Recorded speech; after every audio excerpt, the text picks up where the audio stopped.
Whoops. Got it. Right. Got it.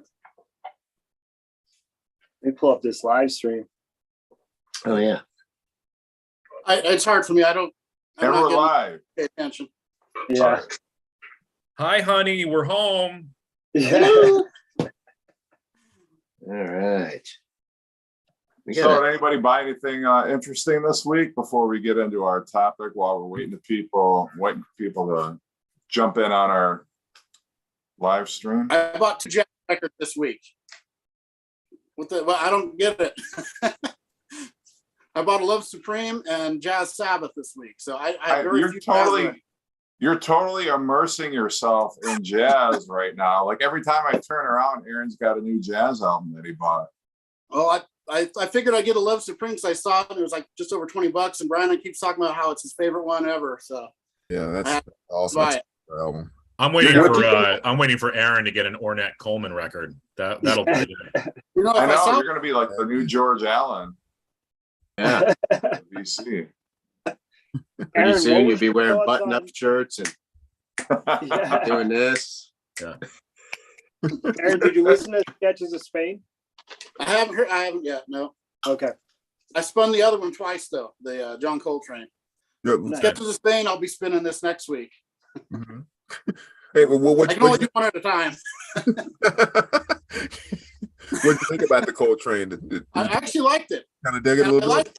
I liked that there was a little bit of singing right at the end of the first song, that Love Supreme thing. And it kind of, and then you can kind of hear that with the musicianship later on in the last song even.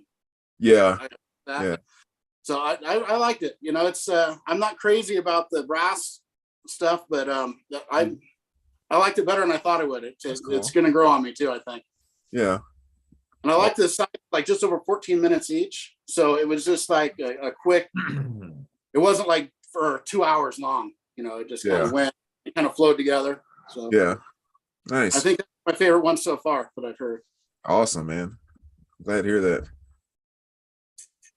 Well, when you hear the Jazz Sabbath, you're going to love it. I have no doubt.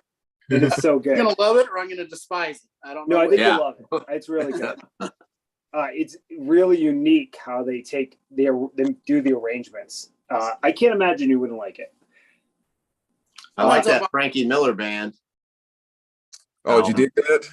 Yeah, it's a little kind of a little bit of Bob Seger, a little bit of Jay Giles kind of feel to it going on in there. Yeah, it's pretty cool. Yeah, there's an awesome feel to that album. Yeah, definitely a 70s. Yeah. sound to it, man. I like it though. I never heard that.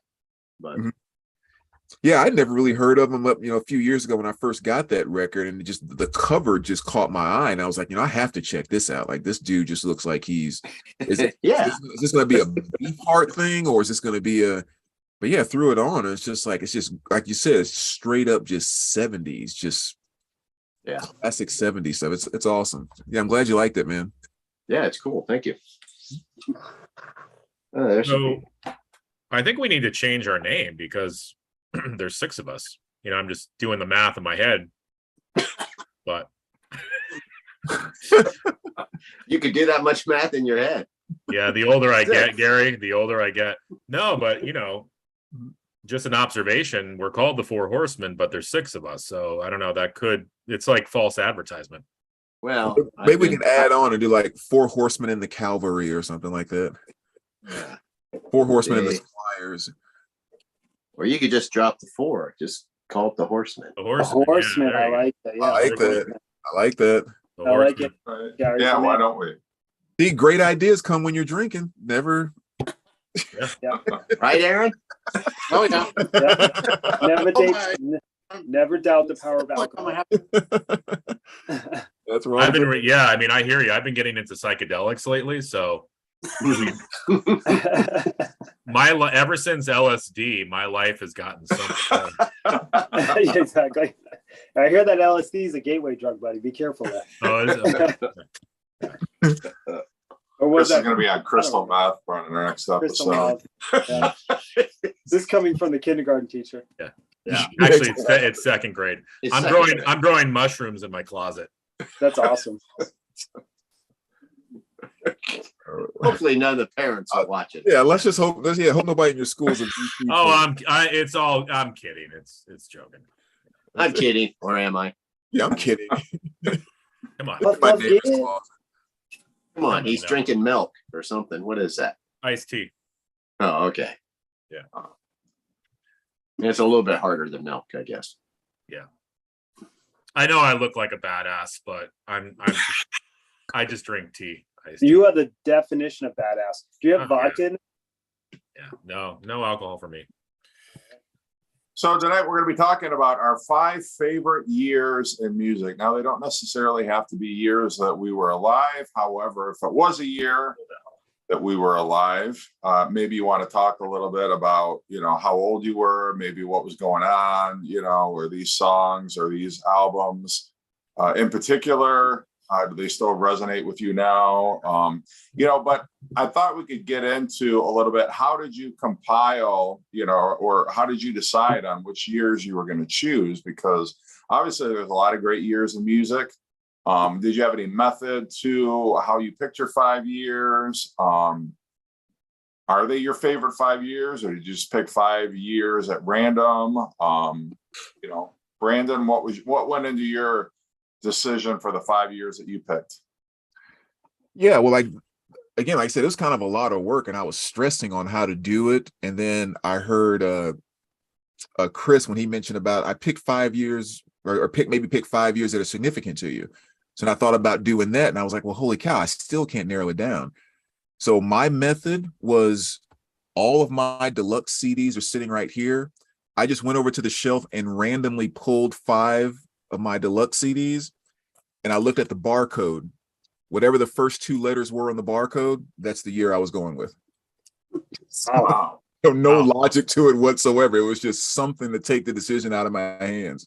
So like on the Coltrane here, the first 2 letters are 7-3, so 73 was one of my years. So that was my fancy way. Wow. So this was the most difficult assignment that I've ever been assigned. I think that this is dating back to the college years. And it was sprung on us today, right? When was it? Late yesterday. It was super difficult. So Chris Rock says this thing that the music you were listening to when you started fucking is the music you're going to listen to for the rest of your life. Yeah. And I am totally in agreement. I got to change my list. So I actually wouldn't have many songs. Yeah. So, I mean, I really discovered music in '84. So all the 70s music that I love, I discovered when it was already out. So what I did was I chose years where I discovered the music as it was being released brand new. So even though the 70s are some of my favorite years in music, I didn't choose any because of the way I did this assignment. So technically these 5 are friggin' fantastic years, but I could have very easily picked all 5 in the 70s. I just happened to this was my mode of thinking to help me narrow it, like Brandon said. Yeah. Nice. Yeah. Gary, how about you? I just started thinking of like some albums that would pop into my head. And then I'd say, okay, I know this came out in whatever year. And then I try to think of some other albums that I thought maybe came out in that year and look it up real quick. And I just kind of went with that. I guess I didn't pick years that really had much significance to me. I wasn't thinking along those lines. I could have. Maybe some of these do. I don't know. Well, they could. Yeah. I didn't go quite as much. Well, Brandon really didn't go in depth like that either. He just ran pick stuff. So I don't feel bad about that. I stand by what I just said. There we go. Chris, how about you? I looked at the black wax of the vinyl, and I took the 3rd letter of each word. Oh, the run out. I multiplied that by 4. No, I'm just kidding. I just picked 5 years that were important in my life, and I picked some records that went with that. So yeah, it wasn't anything too crazy, but Yeah, it was fun. Like Josh was saying, though, it definitely took some research because I forgot what year certain records came out. I had to check on that. And but it was fun. So, I have a lot, mostly CDs that I'm showing, but I do have some albums as well. But yeah, so I picked kind of 5 important years of my life. I'm sorry to give it away so early, Chris. My bad. Right. A little bit of a spoiler there. Yeah. And Aaron, how did you your 5 years? Well, when I heard we were doing this, 3 years instantly, I knew what I was doing for 3 years, and I had to figure out the next 2. And I kind of went one a little later and one kind of in the middle there. And it's just, I just had specific years in mind. And it was very lucky for me. I could go back and watch my old videos to see what albums were in each year. So it was, I was sitting there watching and pulling them. I was going, spent all day pulling records. So there's going to be a couple here. Yeah. Very cool. Well, interestingly, I was born in 78, and so all but one of my picks are when I was alive. But I just, picked years that immediately came to mind when I think of the great years in music. These years just have always been, my favorites. So, yeah, it'll be interesting to see. I'm sure there's going to be some overlap because I already know Brandon and Chris and I have some overlapping years.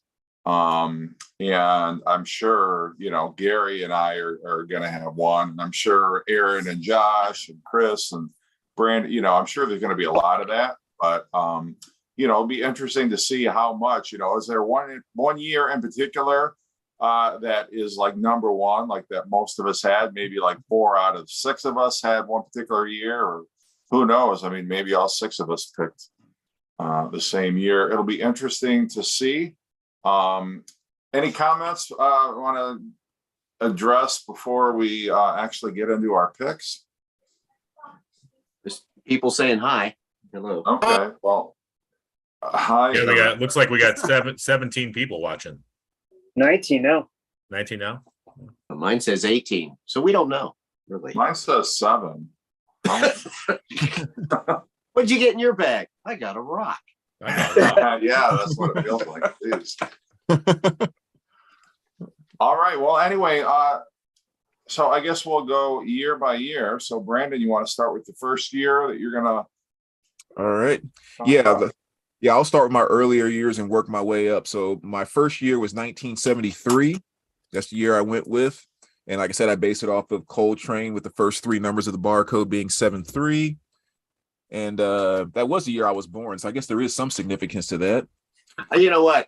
Chris, when you were going into that, Brandon, when you started saying how that's how I felt for a minute. You were saying. So I took this out and I looked at the barcode and I took the letter number and I'm like, what? He's full of crap. I couldn't follow for a second there. Well, isn't that how Alice Cooper devised his name? Didn't he go to a Ouija board or something? Yeah, a Ouija board. Okay, yeah. Oh, jeez, that's crazy. All right. So let's jump into it. This is what I picked for 73. Headhunters by the one and only Herbie Hancock. Aaron, you need that record. I have that record. Oh, okay. Well, of course he does. Yeah, just awesome fusion, jazzy funk stuff. $1 Million Babies, Alice Cooper, Speak of the Devil there. Yeah. Yeah. Of course you have that. Winky dink. Of course, you have Hello Hooray on there, which is a fantastic track. Leonard Skinner, that legendary album as well. I Ain't the One, Tuesday's Gone, Simple Man, just the fantastic stuff. Was that a digital press or was that analog? That was fast. When you open up the cover, they actually jump out and sing it right in your room. It's pretty cool. It's about the ultimate version of analog. Exactly. Skinner's been trapped in there for 30 years. Yeah. Jim Croce. Oh, yeah. Yeah, so I Got a Name, another fantastic one there. Houses of the Holy, of course. Everybody knows the Mighty Zepp. My favorite Zeppelin. And we're not saying anything about that when everyone knows. What's that record, Brennan? That's the Go-Go's. Oh, okay. Oh, Hey, that's cool. Yeah, there you go. They're previously unreleased album. That was another digital pressing. And then the last Got a Roger Dean album cover. Too. Oh, goodbye, Yellow Brick little Elton Road, John, Yellow Brick Yep. Road, where and the dogs of society last howl. but not least, David Yeah. Bowie. Yes. Nice. Nice. So yeah, and so many things to pick from '73, like most years that we'll see. But yeah, that was just kind of the first ones that came to mind. Grabbed them, and all awesome. Yeah. Yeah. Nice. Good job. Thank you. You are awesome, Brandon. Thank you. I have to listen to Bowie more. That reminds Me me. too. I'm very. Bowie I'm is one that's easy to skip. It's just like you know them and you have a ton of them on your shelf, but just sometimes you just have to go back to them. I like his album Diamond Dogs. Trying to remember what year that was, but I don't know. Maybe somebody will show it tonight. We'll see. Maybe. Awesome stuff. Well, All right, Josh. since Brandon is starting with his oldest and going to his newest, I'm going to start with the newest and go to the oldest. And my first year is going to be 1992. I graduated that year in 1992, so it was a big year for me, and it's a fantastic year of music. I didn't pull all the records, so I'm going to list my favorite records from that year, and I have two that I'll show you. Harvest Moon by Neil Young. That was like, Return to Form. Automatic for the People by REM. Angel Dust by Faith No More. Probably my favorite, Faith No More. Revenge by Kiss. Dirt by Alice in Chains. The First, Rage Against the Machine.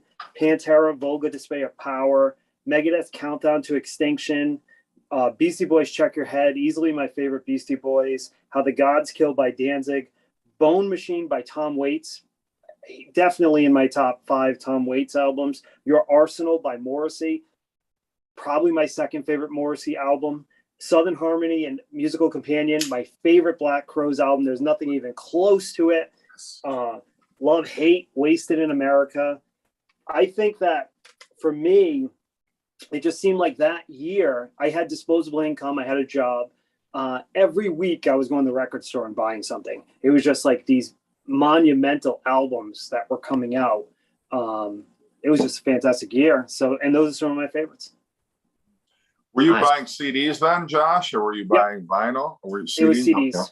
definitely. Right. The occasional cassette, because my car had a cassette deck. But at that point, I had switched to CDs. I still had my record player, but 99% CDs. Wow. Yeah. That's a solid list, man. Holy cow. That's great. Yeah. So many good albums. Yeah. Oh. All right. So the first year I picked, I'm just like Jeff. This was way before I was even born, but 1969 is my first year. Now I'm going to go, chronologically with my years, except for my last pick, which is actually not going to work because I had the most picks for that. So I will go back in time for that. There, I'm trying to talk like Brandon for a second on that. That was really confusing. I know, but that was my point.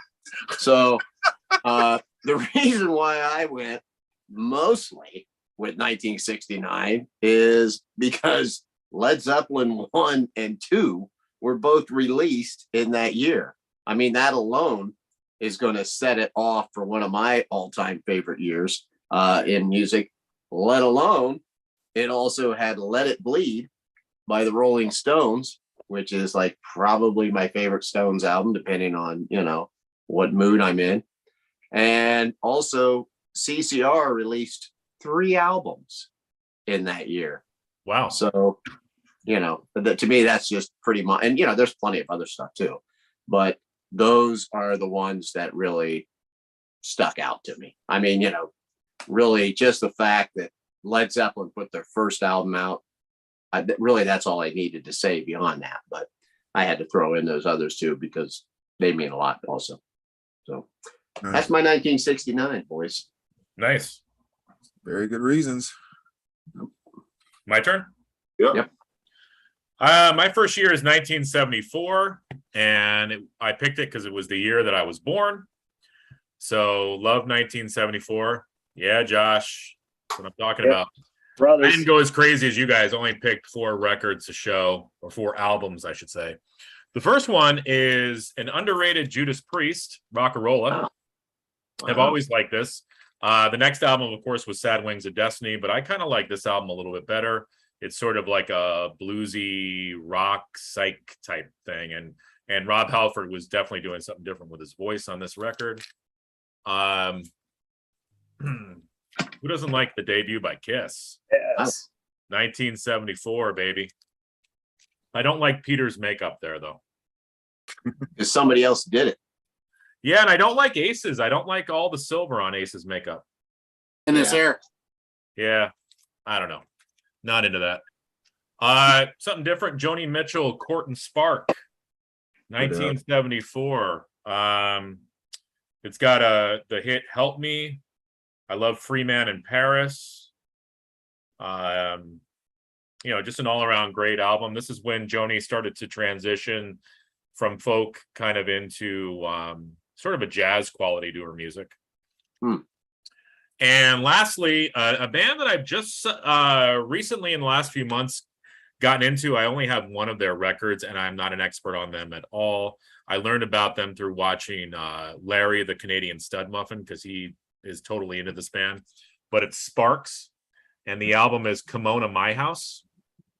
Very interesting band. I watched their documentary on Netflix. It was very, very interesting. Even if you're not a Sparks fan, if you're a music fan, check out that documentary. But the big hit they on here was "This Town Ain't Big Enough for Both of Us." And I think the second song, "Amateur Hour," was a hit for them as well. But still a band that I'm kind of getting into, but real good 1974 release. Nice. Cool. Huh? I love the Hotter Than Hell back there too. What'd you say? Hotter Than Hell was also. Yeah, I forgot about that. I didn't realize that. Yeah. I guess if I was a true Kiss fan, I would have. I didn't want to say that out loud, but you said Yeah, it for me. So there you So wait, you just blew my mind. So "Hotter Than Hell" was released in 74 too? go. Mm-hmm. Holy shit. And I thought things worked back then, man. Then I 75. thought I knew music. Jesus. Well, Yeah, they were pumping them out. I just lost about 10 subscribers. Send them my Well, way. I'm going to go the same thing. I'm going to go chronologically from my earliest to the latest year. I got 1 year in the 70s, 2 in the 80s, 2 in the 90s. So when I first heard we were doing this is the first year I thought, and I instantly started pulling records for this year. I didn't even have to think about it. 1977. I was 7 years old. I was seriously into music big time, even at that young of an age. And it was a time that it's weird because a lot of the records this year are my favorite record by a band. It's kind of how that worked out. So, for first, you had Rumors from Fleetwood Mac, and the last great Skinner record. And I do have the other cover too, but it's really beat up. The Street Survivors, great album. And then, Billy Joel had The Stranger out in 77. Steely Dan with Asia. How do you say that? Asia? Oh, Aaron, did you know "Hotter Than Hell" was released in 1974? Yeah. 68, actually. Yeah. And then, of course, Styx with The Grand Illusion, one of their best records. Another digital. And then this great record, Queen, News of the World, with the great Gatefold there. Love that record. Yeah. Some Meatloaf with Bat Out of Hell, and Pink Floyd, Animals. I mean, there was just amazing records. Lights Out from UFO. That's my favorite UFO record. Love that. And then Great one. The cool thing about 77 was this next little section. You got Rocket to Russia from the Ramones. Nice. And then Pink Flag from Wire. Amazing record. Love that. And then the debut from the Sex Pistols. When punk really started coming out, coming into its own, the Clash debut, all these amazing records. And then you had all these, check out these next ones are all debut records. Foreigner had their debut. Amazing record. Cheap Trick's debut. Yeah. I think Heaven Tonight was also, but I didn't pull it. And then you had, Eddie Money's debut record. Yeah. That's an amazing one. Love that. The money. And then you got Elvis Costello. My Aim Is True. These are all 77. It's crazy. I feel really lazy right now. And then Talking Heads. '77. Yes. That's a really great too. And then you also had this debut, Motorhead. Wow. Their debut was '77. And the cool thing about '77 was also this changed my life when Star Wars came out. Yeah. And I was 7 years old, saw it in the theater, it blew my mind, and it's still probably my favorite movie, just because it was a life-changing experience when you were a young kid, and that was so different. And I actually really love the soundtrack too. And then for my very favorite records of the year, I'm going to start with Burton Cummings' "My Own Way to Rock." This is just such a great record. I like this just as much or better than any Guess Who record, as well as his first solo record. I absolutely love this record. I forced these guys to listen to it twice, I think, when I was drunk, when they visited, and I was singing it and driving them crazy a little bit. Well, you sent me that record too. Yeah, and then no, I sent you the first one, but so I got the second one. You got the first one. This is the second. Yeah, and then my favorite Scorpions record, "Taken by Force." Yeah. Which is the last one with Willie Roth, who I think was their best guitarist. I love Willie Roth, and this is my favorite album with Cells of Charon on that, of course. And then my favorite Judas Priest record was in '77. Yes. Love this one. And then my two favorite records of the year by the same band, Kiss, Alive 2. With the amazing studio side on this and the killer live. And then, of course, Love Gun. Nice. So, I just instantly thought of '77 and all those. It's just crazy to have the mixture of pop, rock, hard rock, metal, all kinds of different genres that were really prominent in '77. That's why I went with it. So I got two Kiss questions for you. In your version of Alive 2, do you have the tattoos in the order form? No, I have a really beat up copy. I need a good copy of that one, actually. And secondly, on Love Gun, do you like the song "Then She Kissed Me"? I actually do. It's my least favorite on the album, but I like it. I think it's cool how they turned it to the different point of view and everything. And I like Paul Stanley singing on almost anything. So cool. Well, I have a question for you on that Scorpions "Taken by Force." Is that the original cover, or is the one with the tombstones or the crosses or whatever? Is that the original cover? Do you know? I think one of them was U.S. and one was European release, is what it was. Okay. I think they're both original, but just in different markets. Gotcha. I might be wrong on that. I'm not sure, but I'm pretty sure that's what the thing is with that. I think that black one was the American. Okay. And European was the other, I believe. I might be backwards on it though. You're right. Nice. Cool. Yeah, that's a hell of a year, man. Like when I see you show a year like that, it just makes me think, is it possible to go back to 2021 or even look at 2022 and pull out that many awesome albums as far as what was like? It's not possible, man. I tried. I was like, I want to go to new year, and I just couldn't.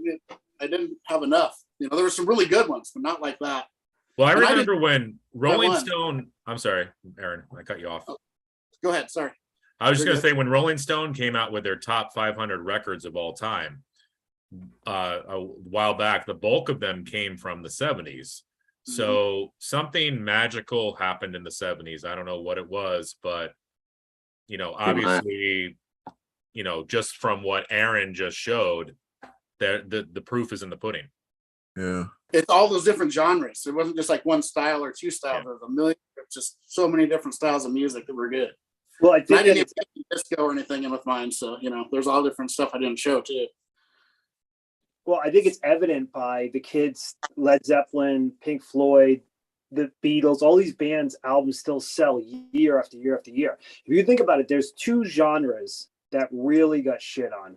Disco is one of them, and then what they call the glam metal or the hair metal, where music just changed. People didn't say, well, all of a sudden, I hate that music now. Until disco, and then it happened again with hair metal, where people were like, nope, I no longer want that. I think that the record company engineered the hatred of hair metal to a certain extent because they wanted to push the grunge narrative, and then they realized how much they screwed them because they were like, oh shit, all that back catalog no one wants to buy anymore. They pushed their narrative and it backfired on them. So but what's funny now, that's the vinyl everybody wants. Yeah. Yep. That's I was just going to say, who's laughing find. now, bitches? Because my Faster Pussycat album is a $70 record. Booyah! Booyah. Yeah, I think it's also really hard to achieve that, anything like the 77 that you just showed, Aaron, is because you also have that what I call the one small step for man effect, where the first time we landed on the moon, everybody around the world was watching and glued, and it was the most amazing thing in the world. And now we can send a damn spaceship halfway across the galaxy, or not the galaxy, but our solar system, and taking pictures of Pluto, and everyone's like, I gotta go pick up a smoothie. It's no big deal whatsoever. So the newness and how real it was, and just rock and roll finally getting its legs, you'll never be able to compete with that again. You just won't. Beautiful. It's funny, Aaron, you brought up Star Wars, because funny story, my mom actually went into labor with me while her and my dad were watching Star Wars. So Thanks. sort of a connection that I have with that movie. But anyway, I'm we really were talking about LSD earlier. Yeah. Thanks for telling us about your mom's water break, and appreciate that. Exactly. I got to reload records here. I was That's what she said. conceived during Jaws. They were watching Jaws. Where's he going? He's going to pull 10 more records. Yeah. Okay, because Aaron never pulls enough. He never shows enough. Well, I don't think and anybody who's watching right now, and we know this because we've all been texting back and forth today, just to let everybody know out there, Aaron has been pulling records all day long. So look at the big smile on his face. He's ready. He's been waiting for this moment.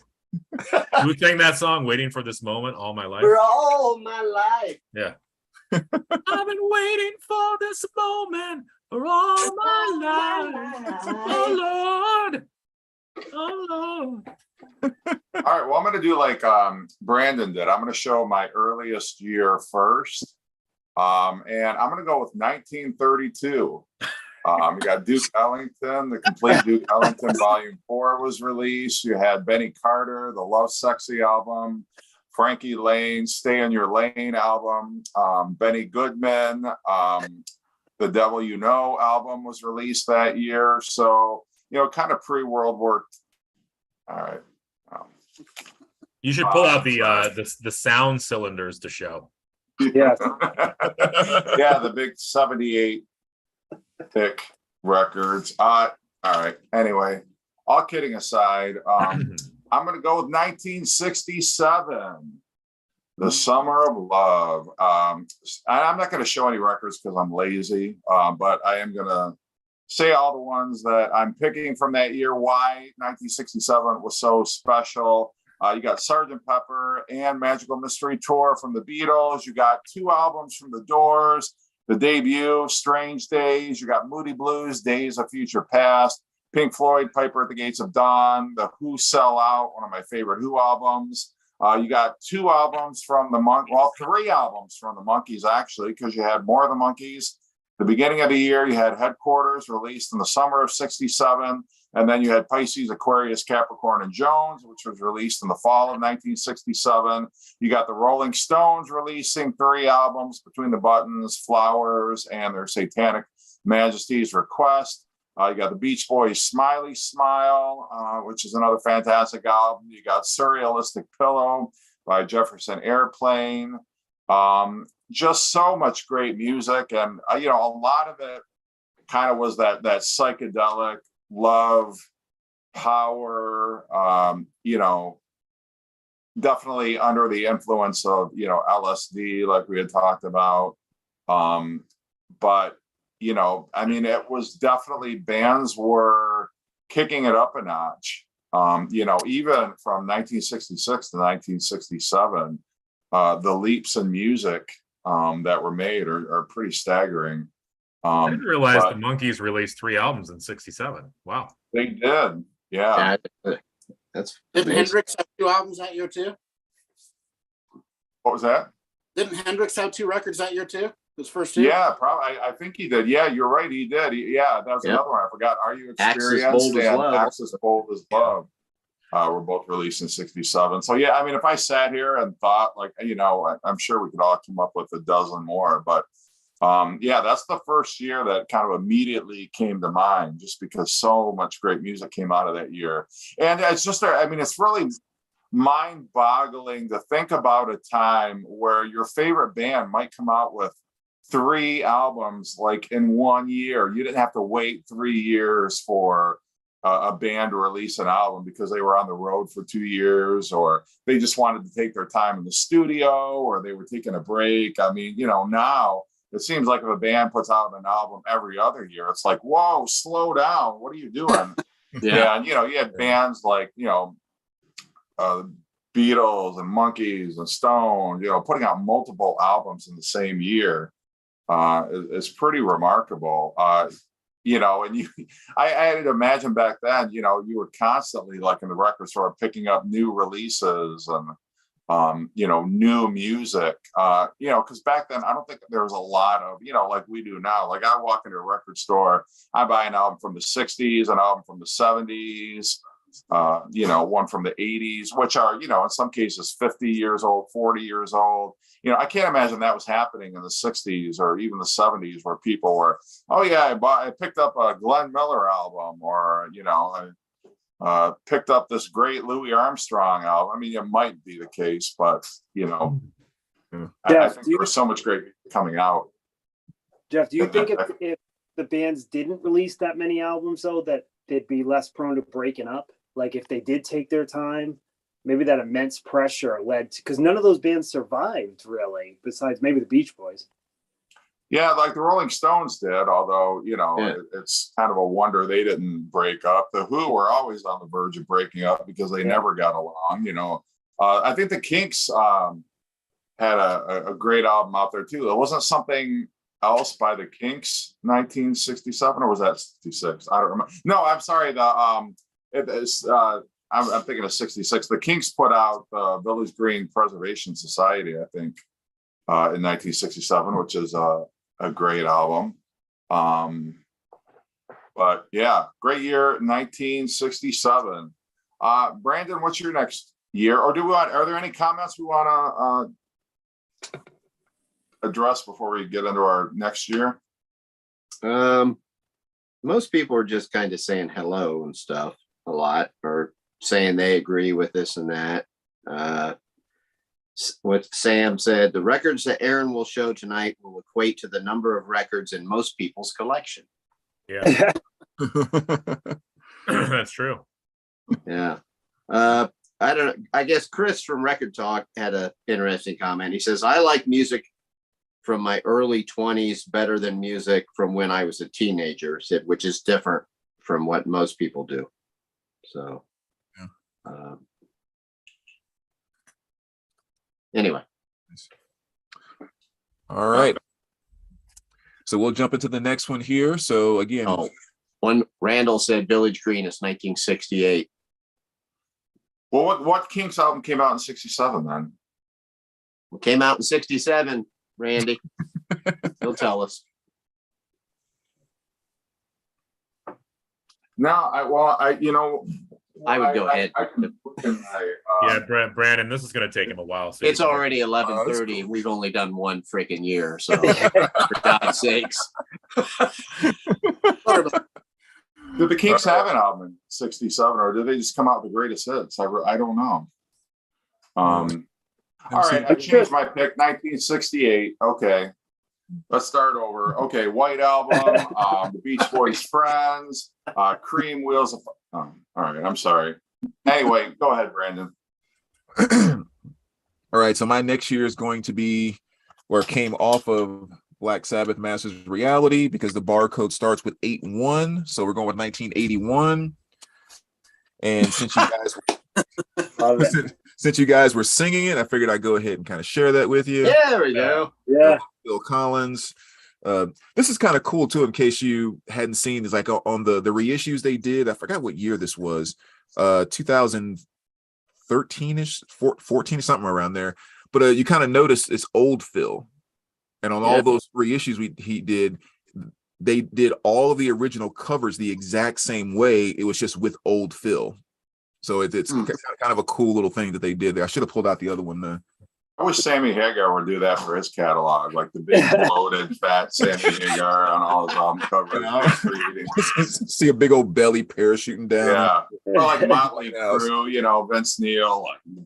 Oh, that would be great. That gatefold for Shout of the Devil. I want to see him try and fit into that. Don't dare ruin that for me. Don't dare. The makeup and all that, All right, so continue with 81 for those about to rock, AC/DC. And Chris, this is for you. Could not have passed that one up. Yeah. Like Flag there, of course, that's Damaged. Probably my favorite Black Flag album. Hey, now, careful. It's Well, that's my favorite Dio Sabbath album. Yeah, a little Sabbath. Oh man, you're doing one of my years. Mob Raw, my bad. Brandon, if you look at the bottom of that album cover, it says Kill Ozzy in blood. It's really vague. You have to really. I don't know. Somebody say that on one of our other live streams. You got to really use your imagination, but it's kind of there. You also have to take LSD, Brandon. I was gonna say, does that require a stimulant? The kill part's the Ozzy's really isn't. I have to study it more. Little Foreigner 4, 1981. Japanese classic with the Jukebox Hero and Waiting for a Girl Like You. I mean, just again, classic. Hero. No way I'm not going to mention that for 81. I mean, come on. The Girl, One and Only. Yes. So I Love Rock and Roll by Joan Jett. Tom Tom Club. You guys remember the Tom Tom Club? Oh yeah, that looks familiar. Yeah, little breakout group from the I guess a little side project from the Talking Heads band. Yeah, Aaron just got me that album actually. Yeah, Genius of Love was one of my absolute favorite songs back in the day. Well, what's the first track on there? Something like Wordy. It's some like crazy name, like something Wordyton or Wordy. Wording Rapping Hood. Wordy Rapping Hood. Yeah. That was when you could get away with a song title like that, and then of course you got The Police, another great one from 81. Are we just showing our Japanese pressings? Is that what this episode has turned into now? All right, only Obi strips from now on. No records. Okay, I'll get rid of the Obi strip, then we'll go Mo-Fi here. A little Stevie Nicks. There you got another one. I mean, another. He's getting on the album. No, and okay, so only one step pressings, Mo-Fi and Japanese. Mo-Fi non-digital. You got to dig out something past 2008. Oh, I did not think of the Go-Go's. Yeah, of course, the Go-Go's. I mean, 81. I kind of forgot it was that early in the 80s. But we got the beat and all that great stuff. And I know we all had a crush on Belinda Carlisle. Come on. Yeah. Yeah. Still do. I mean, had. I still do. And Susanna Holmes. And then of course, Jane, the guitar player, when she left and did her solo thing, and then also became a professional dominatrix too. Oh, but I can never find her number though, so it just didn't work. Yeah, there you go. And Jane Weedland do a song with Sparks? I think. Well, Jane was that she was places. Yeah, because she was in the documentary. Yeah. Now that you say that, that's cool. Yeah. So last thing is Evelyn Champagne King, just one of my favorite female 80 R&B artists, and probably one of my favorite songs by her, which is "I'm in Love," is off this album. So, going into the early 80s, that was definitely a big time when I really started to get into to kind of that new, more dancey, poppy R&B type of thing. So that's 81. All right. I got 81 also. But there was actually 3 albums that you didn't mention. Oh. So, all my others you mentioned. So. My bad. No. I don't even need to talk about them now. All right, Josh. All right. So my next one is going to be 1989. I was in high school. It was a great year for me. Just listening to music, cruising around with my friends. I pulled 2 albums for those of you that joined late, and I'll just talk about the others. Aerosmith Pump, to me, the last great Aerosmith album. I really love it. Badlands, Jakey Lee, just fantastic album.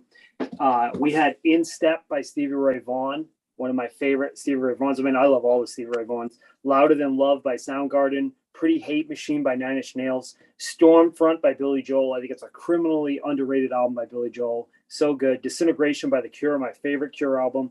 Dr. Feelgood by Motley Crue, not my favorite Motley Crue album, but still great. Full Moon Fever by Tom Petty, which was so many people's favorite Tom Petty album.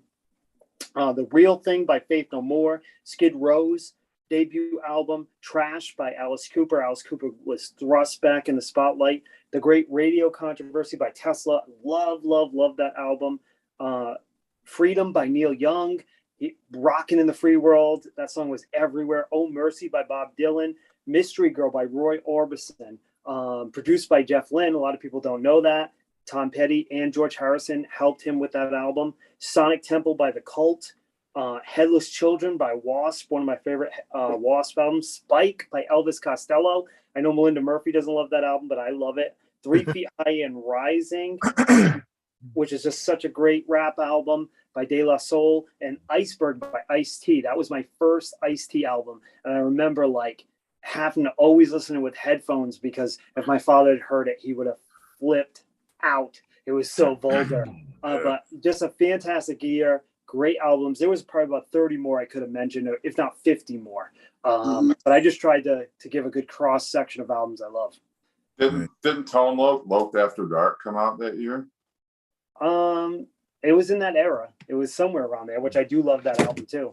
Did the Kinks have an album that came out that year? What year? 89? They might have. They might have. I can't. Do you have a copy of that De La Soul, Josh? I don't. I'm in search of it. Yeah. That's a great one. Yeah. My favorite album from that year, you didn't mention it, was Dangerous Toys. Oh yeah, Dangerous Toys too. I mean, I was doing this off the top of my head for most of the day in meetings at work. Don't tell Mary. Yeah, I love that album, as you know. Yeah. Another great list, man. Yep. Yep. Is it me or Chris? Yep. Me? Sure. Okay. All right. I couldn't remember. So let's see. Where am I? 1979 is the next year in order that I picked. So off of 79, the ones that kind of stuck out to me was Highway to Hell, Love Drive by the Scorpions, Killing Machine by Judas Priest or Hellbent for Leather, whatever you want to say, Dynasty by Kiss, Pink Floyd, The Wall, and UFO's Strangers in the Night, one of my all-time favorite live albums. I didn't realize, that was a year at first I kind of wasn't thinking of until I had a couple of them stuck in my head. And then when I looked it up, I'm like, oh yeah, shit. These came out too. So that ended up being a pretty strong year. 1979. Very. I was in junior high at that time. Great year. Well, Josh, I also picked 1989, and I was 15 years old, and I picked it because that was the year that I moved back to New York, because I lived in Colorado and Arizona for a while, and before that, I was in New York in this area when I was in like kindergarten. And in 1989, my parents decided to move back to the East Coast, so that was a big change for me. And again, being 15 too, that was a big year for me for music.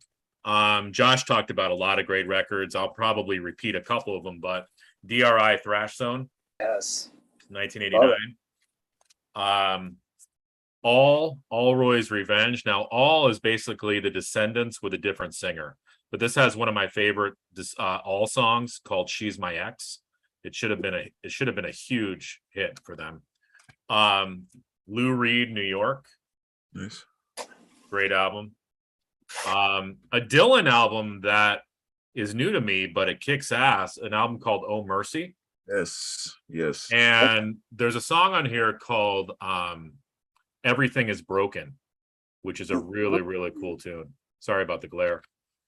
The Jesus and Mary Chain Automatic killer album.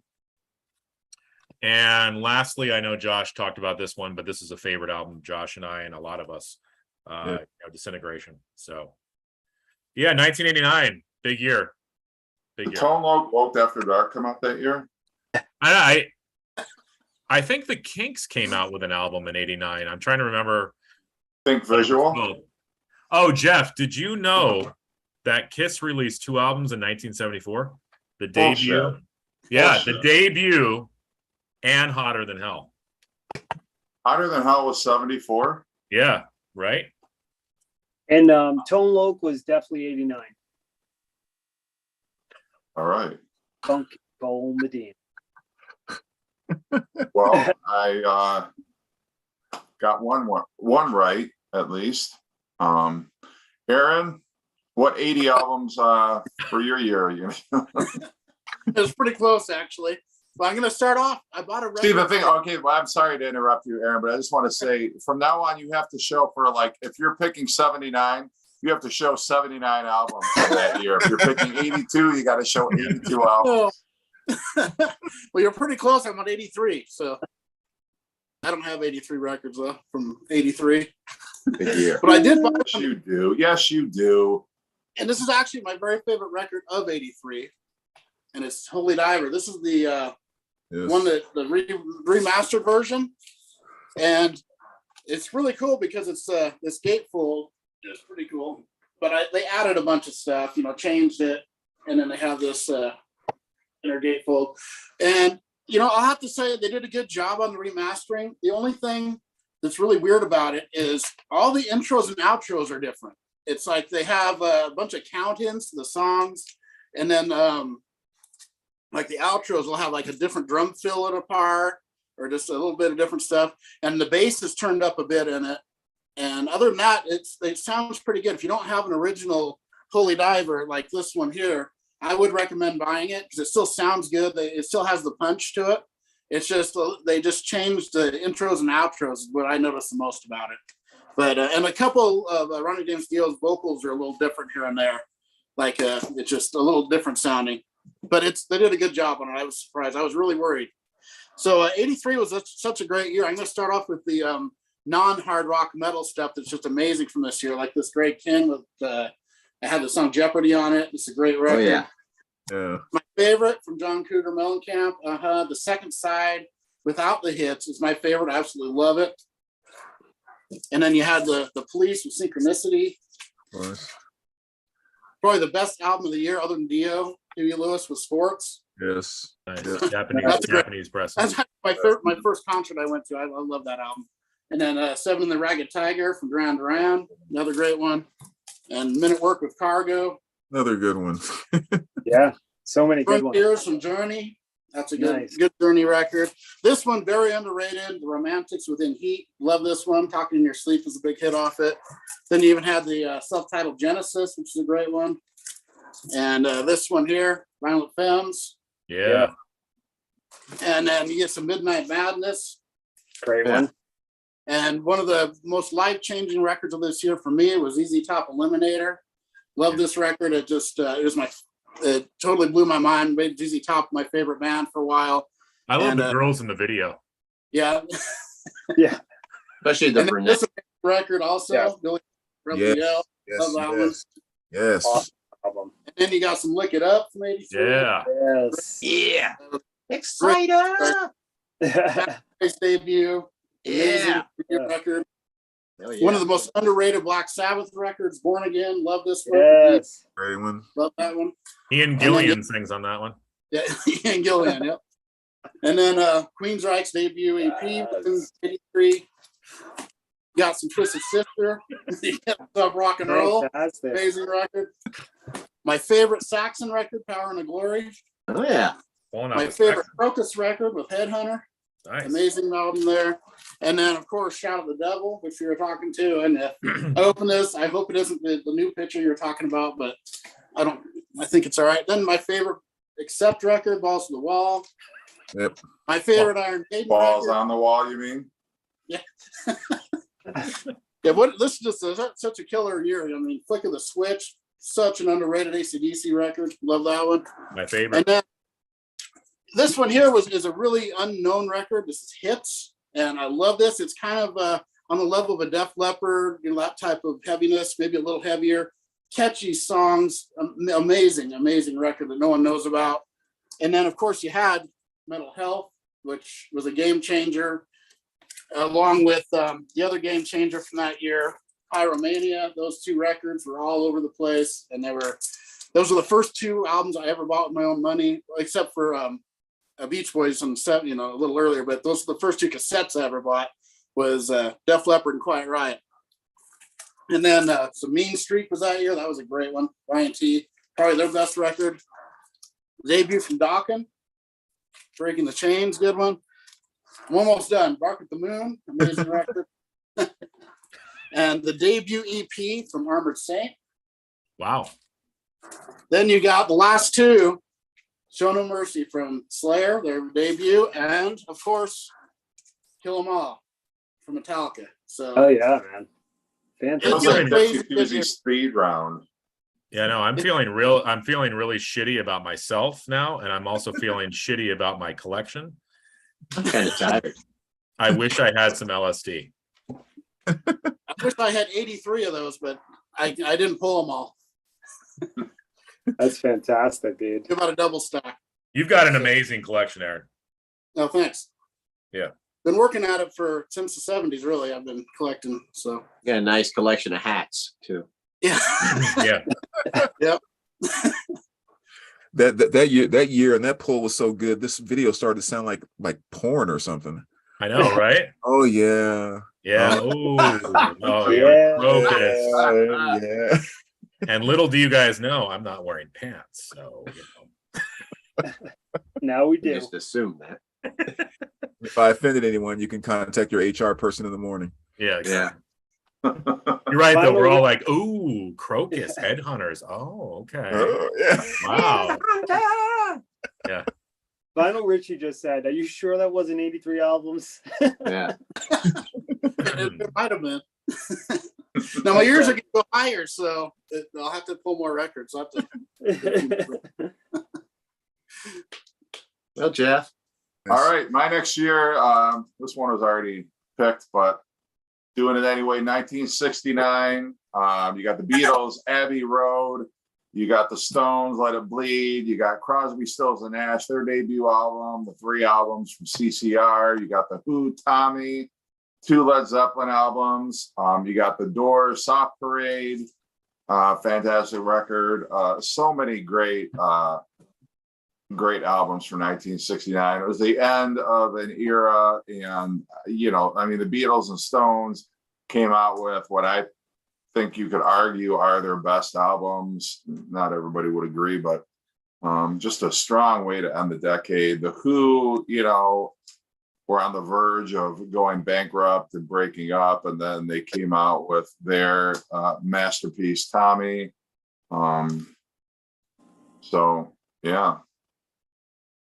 Fantastic. Yeah. Right. Yeah, it's been, yeah. All year. All right.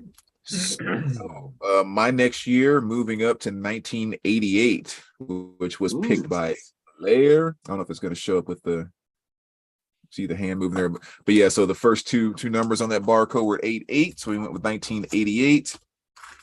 That was definitely my year between, almost like a perfect mixture between rock and hip hop. Definitely a very good memories as far as that music goes. So a lot of great hip hop stuff from that time that was special to me. Audio 2, What More Can I Say? Absolute fantastic hip hop record there. Kind of the somewhat jokey, silly, but still just like really, really good stuff. Arguably one of my top 5 hip hop records of all time, which is EPMD Strictly Business, their debut. Josh, as you mentioned a little while ago, talking about Ice-T, this was Power. That's the front of the album. That's the back of the album. I like the back. Yeah, that's why I want to make sure I shared it with you. Yeah. Eric B. and Rakim, Follow the Leader, my favorite album by them as well. And Big Daddy Kane. This is Long Live the Canes. This is when hip hop really, really kind of came to the forefront for me. Then you also had stuff like Edie Brickell, and the New Bohemians, another fantastic album. They had that big hit on here, What I Am, which was really good. Scorpion, Savage Amusement. Of course, Underrated. yeah. Talking about the late 80s, all the great glam stuff, as well as the Bullet Boys, another fantastic one. And as far as like all the glam stuff goes, Smooth Up In Ya is still probably my ultimate chorus of any glam song ever. It's just that song that gets me so freaking hyped up every time I listen to it. It's just awesome track. Great album. Of course, you got Danzig from that time as well. That was my introduction to Mother, of course, which turned me on to them and loved them ever since.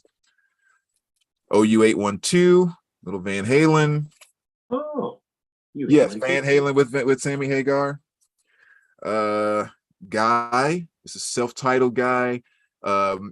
Again, kind of in the late 80s when R&B started doing a few different things. The whole New Jack Swing thing was one of the things kind of coming about that was more of kind of the upbeat, real clubby, dancey, some jazz mixed in here and there. And Guy was really kind of one of the front runners in that genre. So this album was fantastic. Lita Ford, Yeah. Everyone knows that one. Kiss Me Deadly. Exactly. One of the baddest right there. Oh yeah. Color Vivid, Cult of Personality was just one of those songs that, especially at the time, was just absolutely mind-blowing to me back then, especially the video too. Yeah. Pet Shop Boys, retrospective. Here you had Domino Dancing and a couple other hits off of this album, but another fantastic one there. And the last three, Poison, Open Up and Say, sorry about the glare, guys. Poison, Open Up and Say Ah. My first tour concert. Green by REM, which of course has Orange Crush on there, which is like my absolute favorite song by them. So that's obviously an album that's very important to me.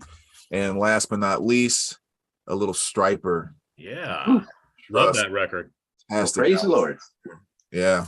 Pass the ammunition. Exactly. Praise the Lord and pass the ammunition. So that's 88. Sorry.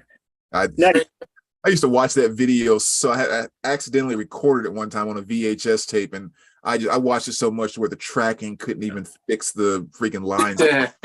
Striper was so cool. I mean, say what you want about Striper, but the yellow and black, that was freaking awesome. Yeah, it was. Loved it. It was. It was awesome. Like if they made one of those outfits in my size, I would totally wear that. Yeah. Well, I want to get one made in your size. I think we should all wear spend money and have one made because that's worth it.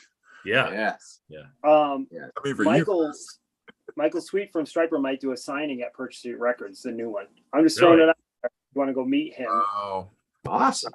I'll send you all the records and get them signed for me. All right, sounds good. So yeah, Brandon, my next pick is 1988. I was in high school. I was born in 74, so you probably graduated a year before me. So we're into a lot of the same music. And you're absolutely right. Fantastic year for rock, metal, hip hop. First up, I'd like to show Tracy Chapman. This is probably one of my favorite albums. And Aaron, I listen to this so much. Right on. Thank you for this gift. I mean, like, you'll be amazed how much I listen to this. Also, there's a couple repeats, but Danzig, that was a big one. I was such a big Misfits fan, so when he went solo, it was crazy. Green by REM, Bullet Boys, It Takes a Nation of Millions to Hold Us Back by Public Enemy. Probably my favorite Public Enemy album, Straight Outta Compton by NWA, GNR Lies, Injustice for All by Metallica, Operation Mindcrime, No Rest for the Wicked, my favorite Ozzy album of the later Ozzy albums. If you skip the first two, No Rest for the Wicked is my next favorite, I should say. Traveling Wilburys, love that album. So Far, So Good, So What by Megadeth, South of Heaven by Slayer, Vivid by Living Colour, Viva Hate by Morrissey, one of my favorites. LA Guns debut album, fantastic. I like it even better than Guns N' Roses' Appetite for Destruction. Keeper of the Seven Keys, State of Euphoria by Anthrax. I know a lot of people shit on that, but it's one of my favorite Anthraxes. I mean, I could go on forever. There's like endless amounts of albums from 1988, but Brandon named most of them. So there you go. Oh, man, Awesome. you put those two lists together, what I showed and what you just said, it's just like, how do we even keep up with that much good music in one year? I mean, that's No, man. golly. And how many hundreds did we skip over that I didn't even Yeah. mention? It's I'm sure there's so many more. yeah, all the new wave stuff and the pop stuff and everything. I mean, Yep. awesome year, awesome decade period. Love the 80s. Hey, one thing about Tracy Chapman is that she used to play Harvard Square, which is not that far from where I live, just out there playing music before this album broke. So she's local to a certain extent. She's got a fast car too, Josh. Yeah. She's awesome. Yeah. That whole album is awesome. A And lot of depressing stuff too. It's a great record though. Yeah, yeah, it's a great pleasant listen. So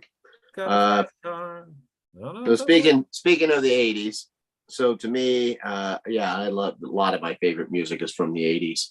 And for whatever reason, I don't know, maybe because of my age and everything, but so this particular year is 1981, which Brandon already talked about, but like the very early 80s, if I could go back and revisit a certain time period in music, that would be something good, because like to me, like the metal and the hard rock that came out around that time period that's my sweet spot for, and but it's not just the metal and stuff around that time, it's all the other music that was going on. So anyway, I grabbed a handful of albums, and Brandon already mentioned Mob Rules, I Love Rock and Roll, Belladonna by Stevie Nicks. What a way to come out with your first solo album, for God's sakes.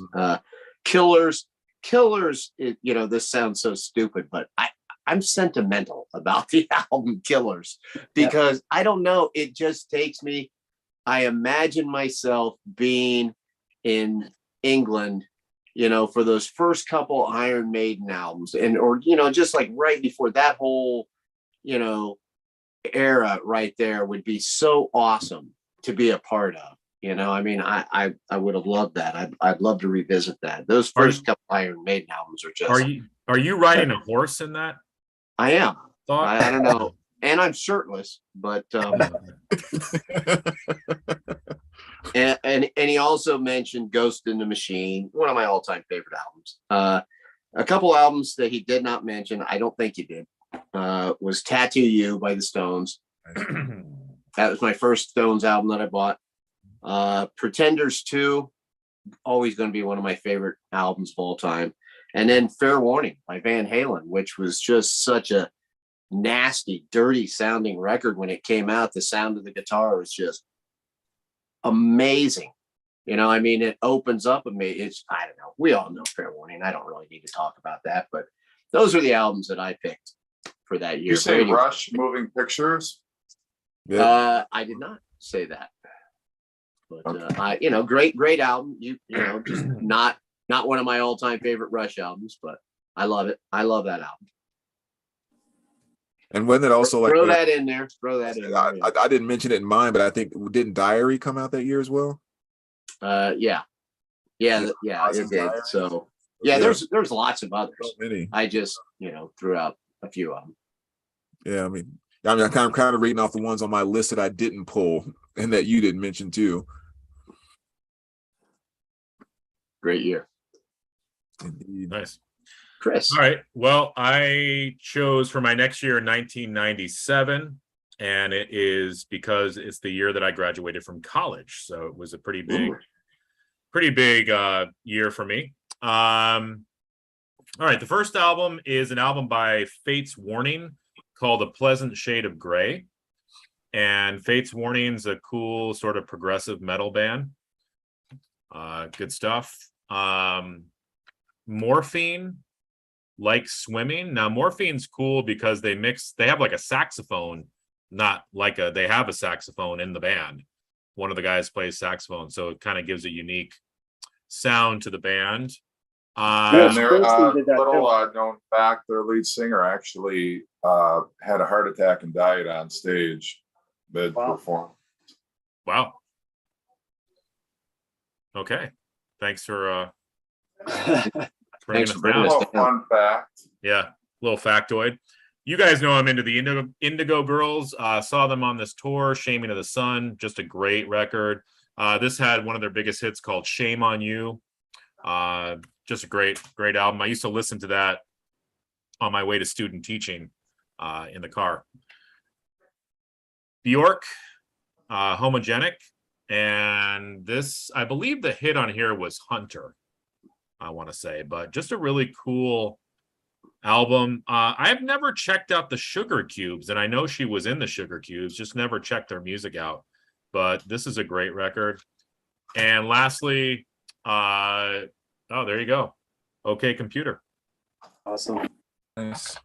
So, Chris, I Yeah. love that song Hunter. That song is so good. yeah, I want to listen to that album again because it's so unique. But these and I'm not going to tell you the 2 other years I picked, but I found like the later I got, like we were talking, it's harder to find records that you want to talk about. But I mean, it's not that there weren't good albums made in the 2000s, but it's a lot easier choosing albums from the 70s or early 80s. I'll tell you that much. Yeah. Did Smash Mouth's debut album come out that year? It might have. I don't know. I'm thinking it was the next year. When did the Milli Vanilli album come out? That would have been 788, 90 or 90, 90. 89, 90.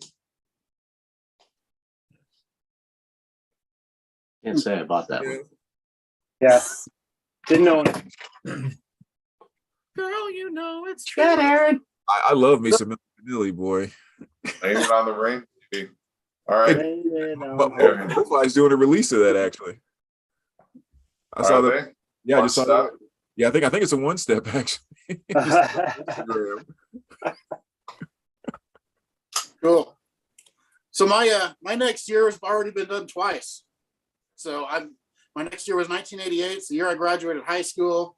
Really important year for me, and it's one of my favorite years of music. It's the third year that I knew instantly I was doing it. It was 77, another one, and 88 were the first 3 I thought of. And there's a few that were already shown, like this one. I'll just flip through the ones that were shown really quick. Lita, Gotta show Lita. of course, Bullet Boys, one of my favorites, and OU812, which I actually really like that record. And so, also, this is kind of the start of grunge, because the first full-length Soundgarden album came out, which is Ultra Mega OK, really killer record.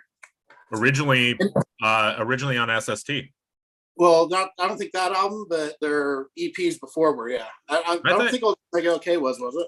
It was, yeah. It was. I'll go pull my CD pressing of it. I have a cassette here. Original cassette. I can't even tell. It might be SSD. But there was some good, just regular rock that came out that year too, like Lap of Luxury from Cheap Trick. That was a really good record, actually. I like that one. This one here is actually a gold Jane's Addiction. Oh yeah, that's a good one. record. Yeah. You got some Reach for the Sky from Rat. Yeah. Underrated record. Of course, the Vinnie Vincent Invasion Oh, with All Systems Go was 88. The debut from Brittany Fox, amazing record, was 88. nice. My favorite, well, there you go. Is it SSD? I can see its reflections. But, Yeah, we can't see. all right. Yeah, I can see it. All we see is your underwear hanging on the chair over there. Can you see that? Never doubt SST with Chris. He's always right. So yeah.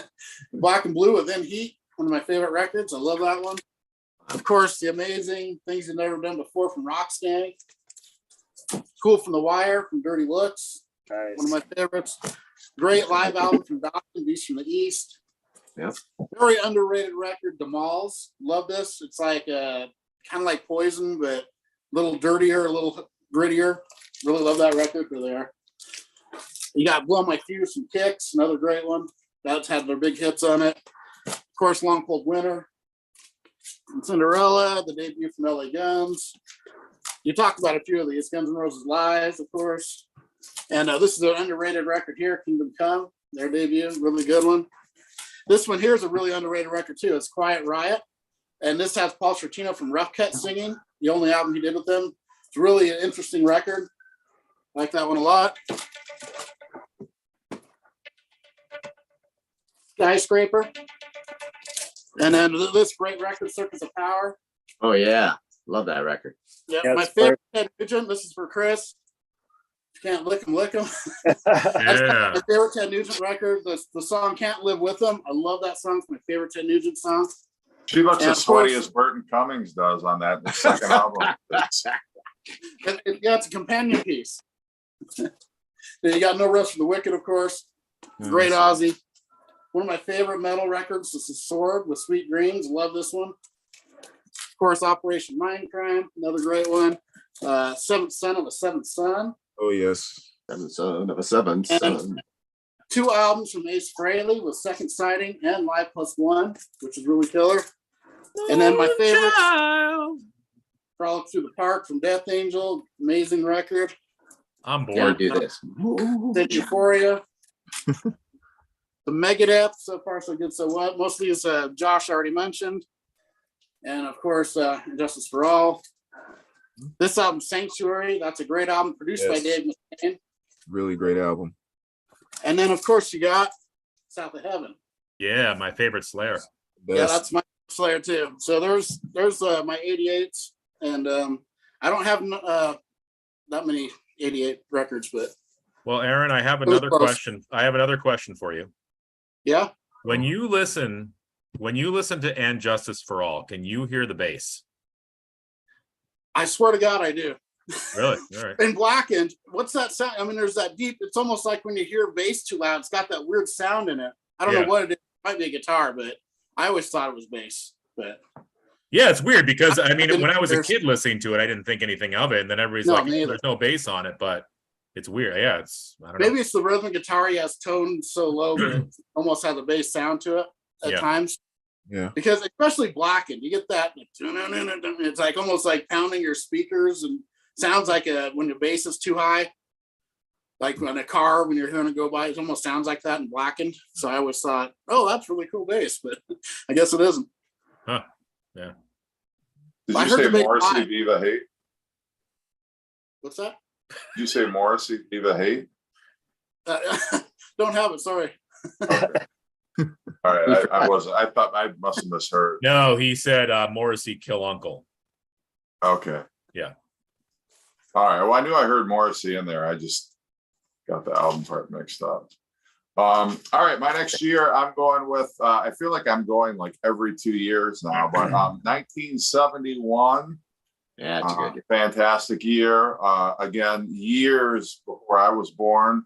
But you got Who's Next, Led Zeppelin 2, John Lennon, Imagine, Rolling Stones, Sticky Fingers, Doors, LA Woman, Jethro Tull, Aqualung, Pink Floyd, Metal, Black Sabbath, Master of Reality. Yeah. I mean, you know, you had to bring your A game. If you were a rock and roll band back then, like you could not phone it in. You had to totally be at the top of your game. You had to kick ass, not only on record, but live. But 1971, I mean, you know, Who's Next could be my favorite Who album, and Sticky Fingers could be my favorite Rolling Stones album very easily. But And it's funny you mentioned Master of Reality. I was listening to that tonight, and there's nothing like the riff of Into the Void. Oh yeah. Oh my god. Down, down, down, down, down, down, down. It's just so freaking heavy. mhm. Yeah. Sabbath. It's awesome. All right. So I actually messed up my order because I had this stack sitting over here and didn't pay attention. I should have did 1985 before I did 1988, and I got 85 from the Metallica Deluxe CD, which starts with 85. And so for 85, I'm going to start with Better Off Dead, the soundtrack here. Love it. Yeah, fantastic, hilarious. That definitely takes everything back to my childhood, or I guess older childhood, if you will, as well as Teen Wolf. Yeah. Oh man, I cannot, between this and Grease 2, I cannot stop listening to either one of those soundtracks for any extended period of time. Is that a MoFi press? Yeah, yeah, they actually made this one legit by not putting anything false at the top. So it's just the script.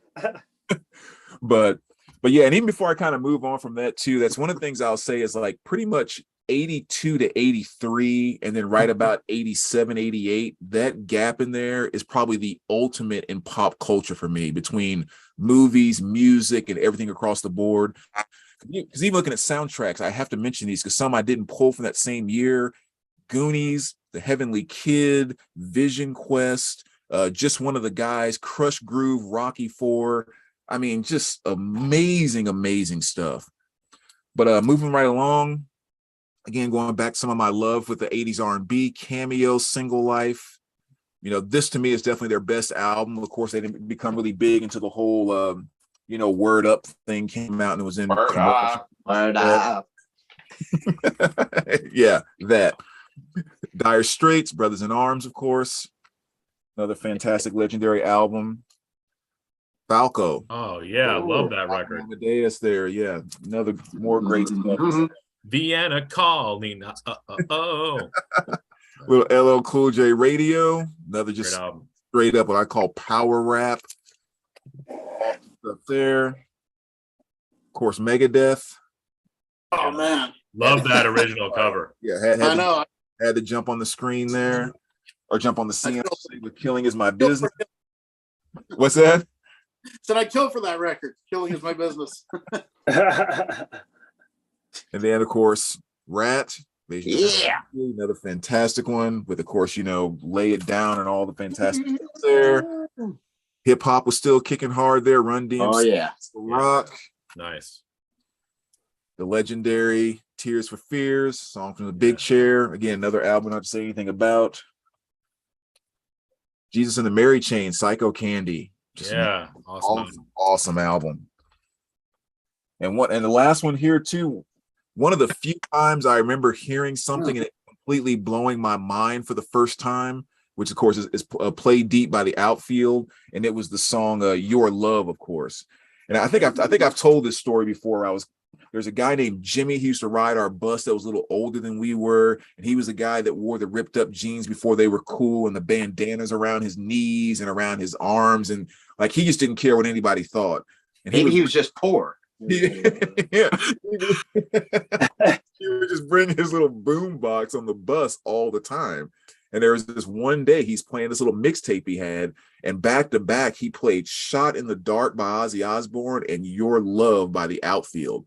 And I was just like, what in the world is that? Because my little world just got rocked. Yeah. And all of a sudden Jimmy became cool overnight, just like that.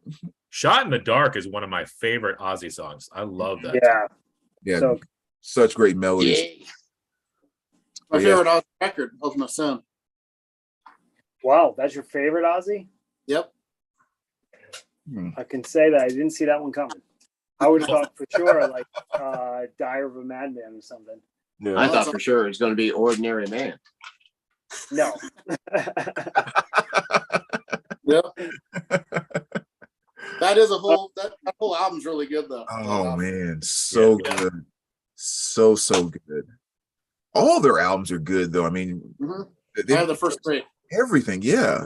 Because they had what was their second album? Because there was a hit on that one too. That was the one they had For You on it. Yeah, I can't remember the name of it, but yeah. The third is Voices of Babylon, I think. Their second was it's got the big foot. I can't think of the name. Oh yeah. Yeah, they had the one with the foot and the one where they're both standing. Actually, move on. We can go ahead and go to the next person. I'm gonna go grab them really quick so I can freaking remember. So I'm going to continue with Josh Costa, the high school years, and I'm going to go with 1987. And this is one of my favorite albums of 1987, Grateful Dead in the Dark. Just so great. Like songs like West LA Fade Away. Oh my God, that song still kills me. Hell in a Bucket. Just fantastic. If I'm going to show 1987, I'm going to show one of my favorite bands, Whitesnake. Now, this is I'm glad I have the hype. Don't get me wrong, but look how tiny that hype is. They have a bigger hype than the first press. After Here I Go Again became a hit, they had a big hype that said Here I Go Again and Is This Love? I'm on the hunt for that one. But other albums from that year, Permanent Vacation, Girls, Girls, Girls, Among the Living, Frank's Wild Years, one of my favorite Tom Waits albums, Electric by The Cult, Paid in Full by Eric B. Yes. In Excess, Kick, Yes. Pride by White Lion, Raise Your Fist and Yell by Alice Cooper, Dream Evil, Abigail, Once Bitten by Great White, Faster Pussycat, Join the Army by Suicidal Tendencies, Kiss Me, Kiss Me, Kiss Me by The Cult, Tunnel of Love by Bruce Springsteen, Appetite for Destruction by Guns N' Roses, Document by REM, such a fantastic album, The Joshua Tree by U2, $5.98 EP by Metallica, Hall of the Mountain King by Sabotage. I could go on for an hour, but I won't. But 1987 just was album after album after album after album. Fantastic. Oh, Good year. Good year. Yep. Love it. Oh, good. Okay, so I have a trivia question. Whose legs are these? Sheila E. Prince. Chile. Yeah, there you go. I know How my is legs, this not a baby. gatefold? I just- What the hell? Anyway, so like I mentioned, early 80s. So my next pick is 1982. Another great year. Saints and Sinners by Whitesnake. Josh just mentioned them. Number of the Beast, of course, Iron Maiden. First album with Bruce Dickinson. Game changer there.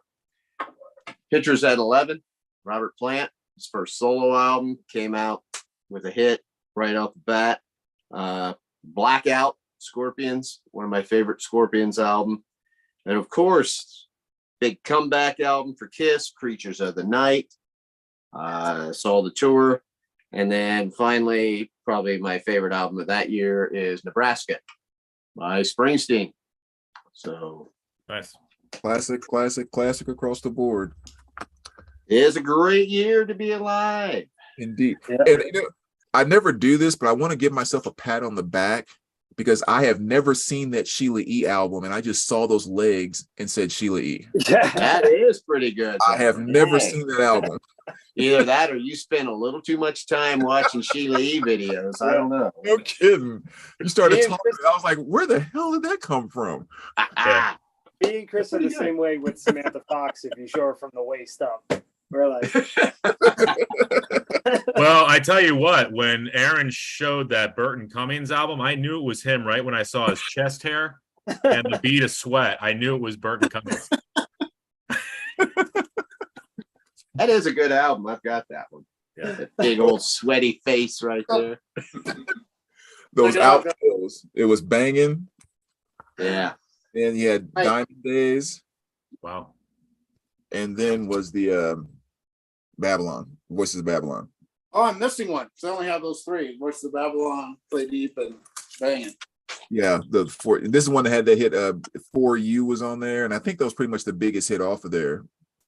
I'll have to get the Yeah, really great album.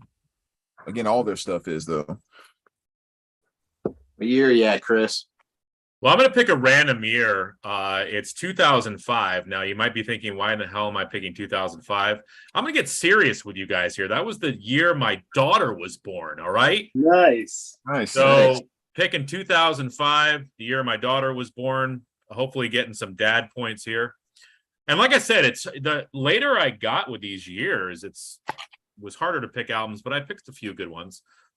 Bruce Dickinson's Tyranny of Souls solo record, really good. Don't knock me for Neil Diamond, but this is a great album, 12 songs. This is actually produced by Rick Rubin. Yeah. Really good album. And if you think this is going to be like Heartlight or Sweet Caroline or something, it's not. It's like Neil Diamond being singer-songwriter. And again, I like the song Heartlight, but whatever. Me too. It makes me think of E.T. Come on.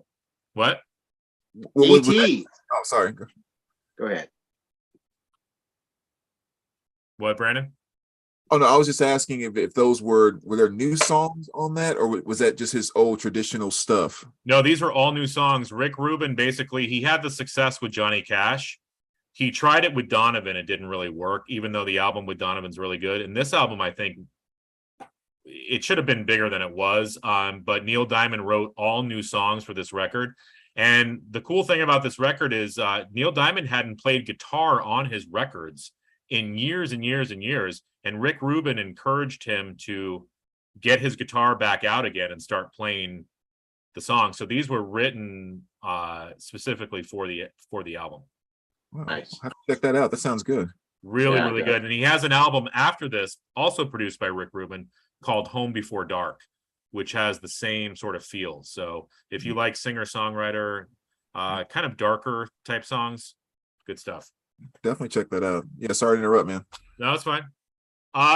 Creator, Enemy of God. I'm sorry about the glare. I'm showing a bunch of CDs. I'm not as cool as you guys are, but Creator, Enemy of God, really good. Creator's really become a favorite metal band of mine in the last 10 to 15 years. Great stuff.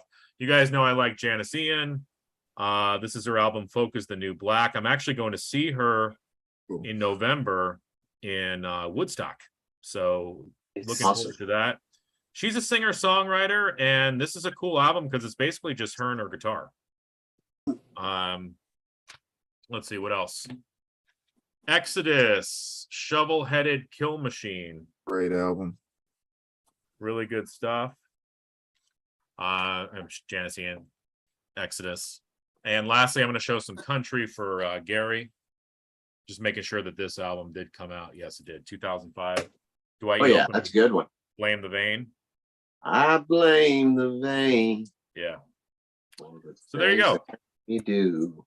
Yeah. Dig it. Thanks. All right.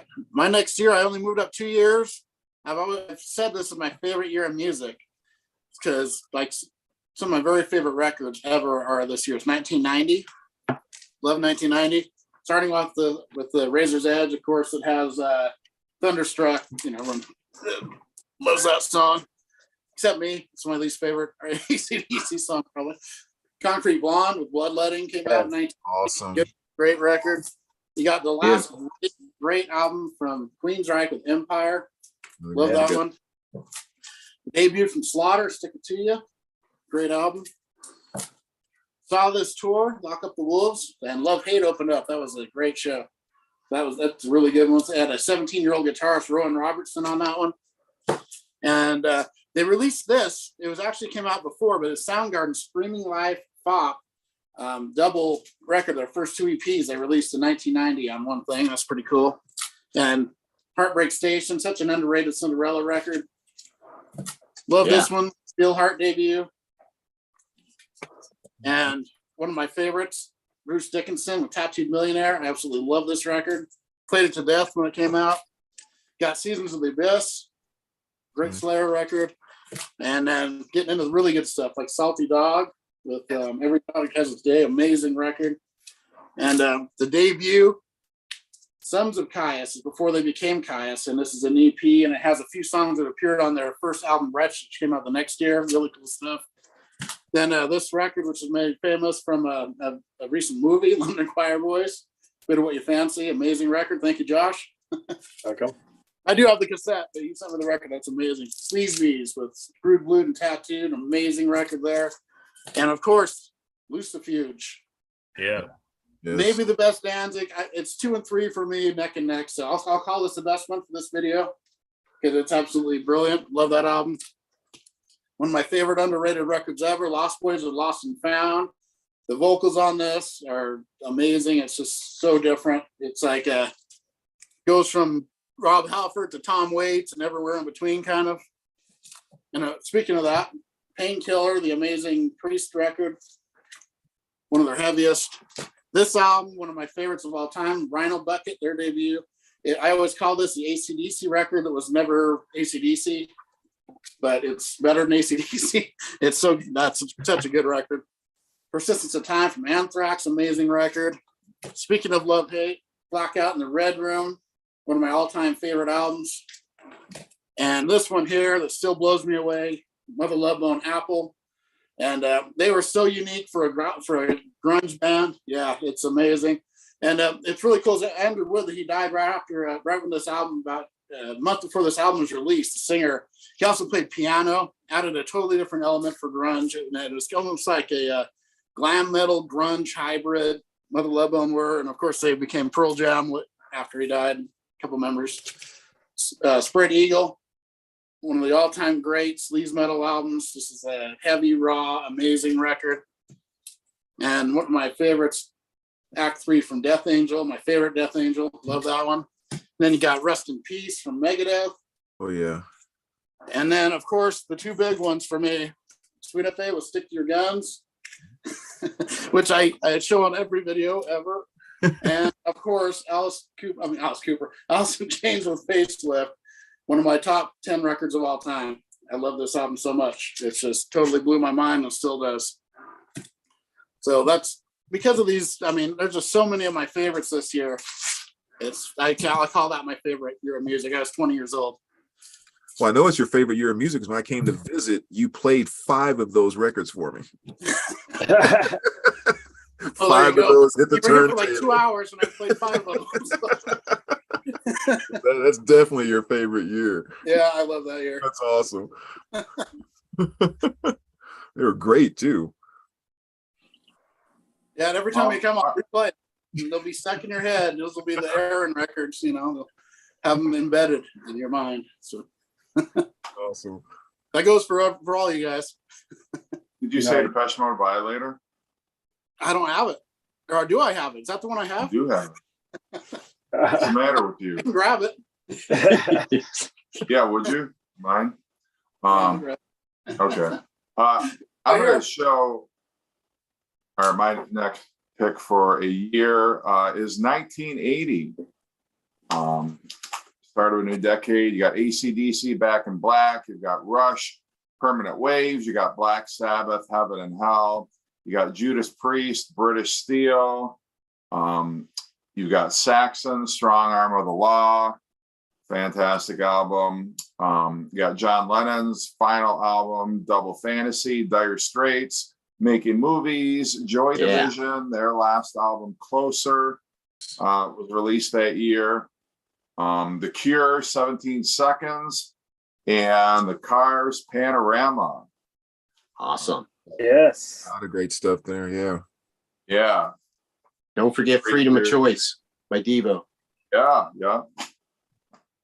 I almost picked 1980. I was researching it. Sam St. John isn't really versed in the Cars. I'm not going to say he doesn't like the Cars. He hasn't listened to the Cars.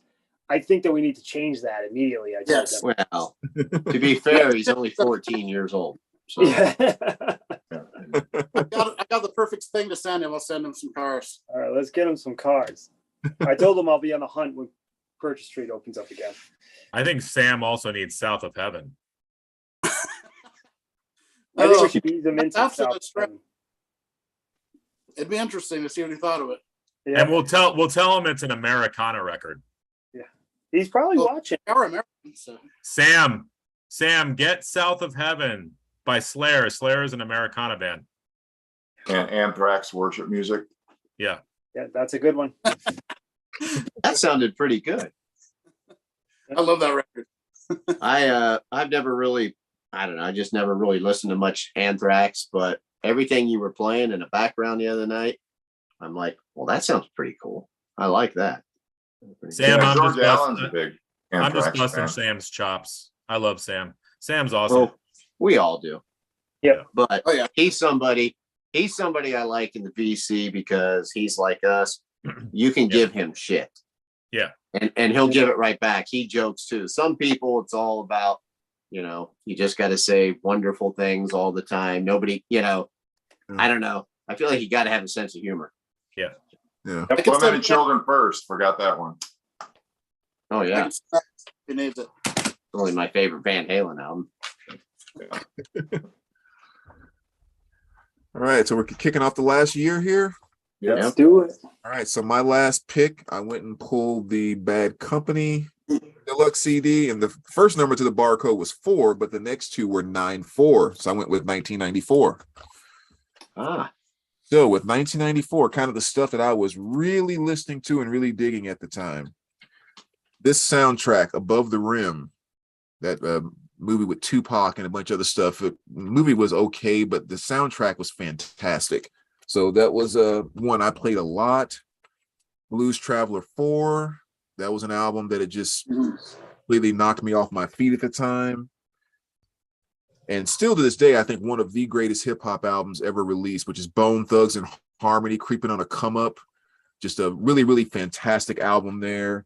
One of the few albums that, you know, do the gangster rap thing and stuff like that, but actually puts a lot of work into actually developing something musical and like actual beautiful music underneath everything they do. So wonderful album. Bush, 16 Stones there, you know, Machine Head, all that great stuff. I love Bush.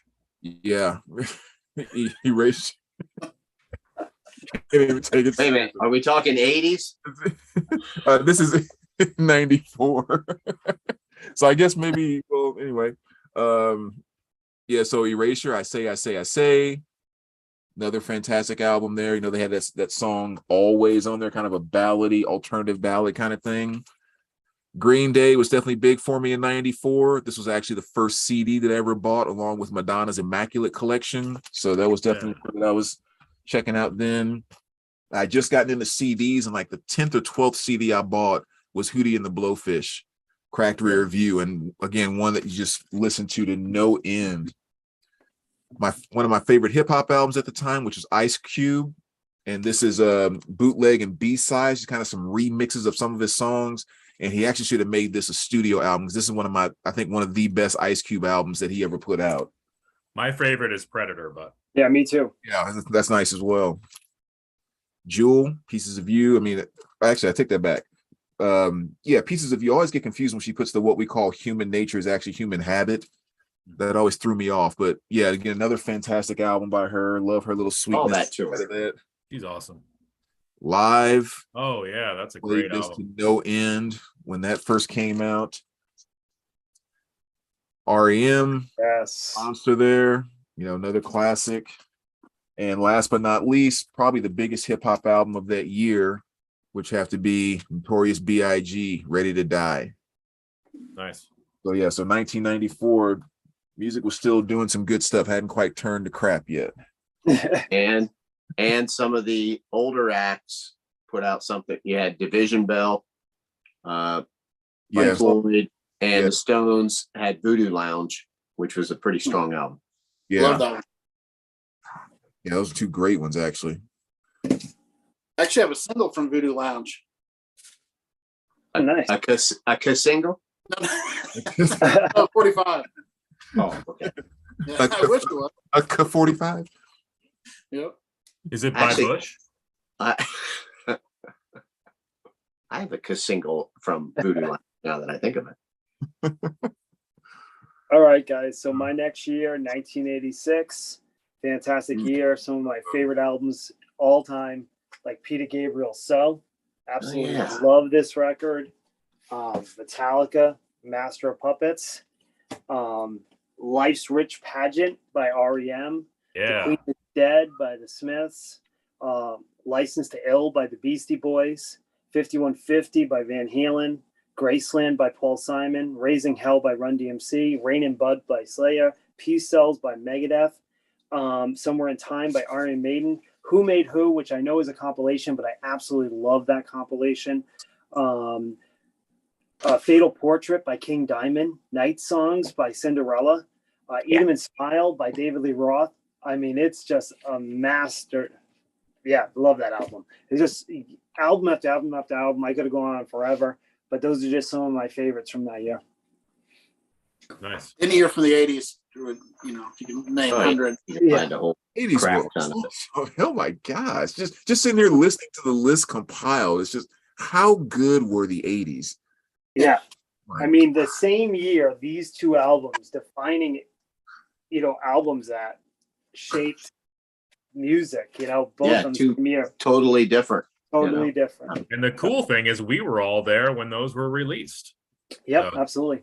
that's And awesome. I forced, as Aaron forced Brandon to listen to stuff when Jeff and Chris came over. I'm like, we're listening to So. I mean, I just think it's one of the best sounding. If you can find OG pressing, it sounds so fantastic. Yeah. So, yep. Nice. Nice. All right.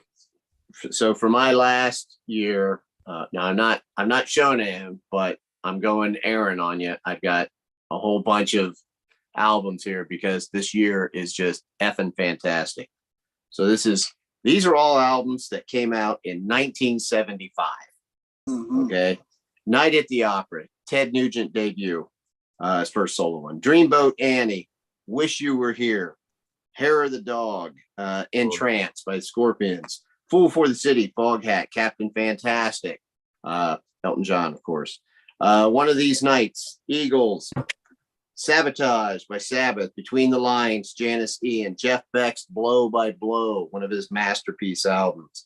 Toys in the Attic, Welcome to My Nightmare, Dress to Kill, and Kiss Alive. ABBA, For Earth Below, Robin Trower, Blue Oyster Cult, and their first live album, On Your Feet or On Your Knees. ZZ Top, Fandango, AC/DC, High Voltage.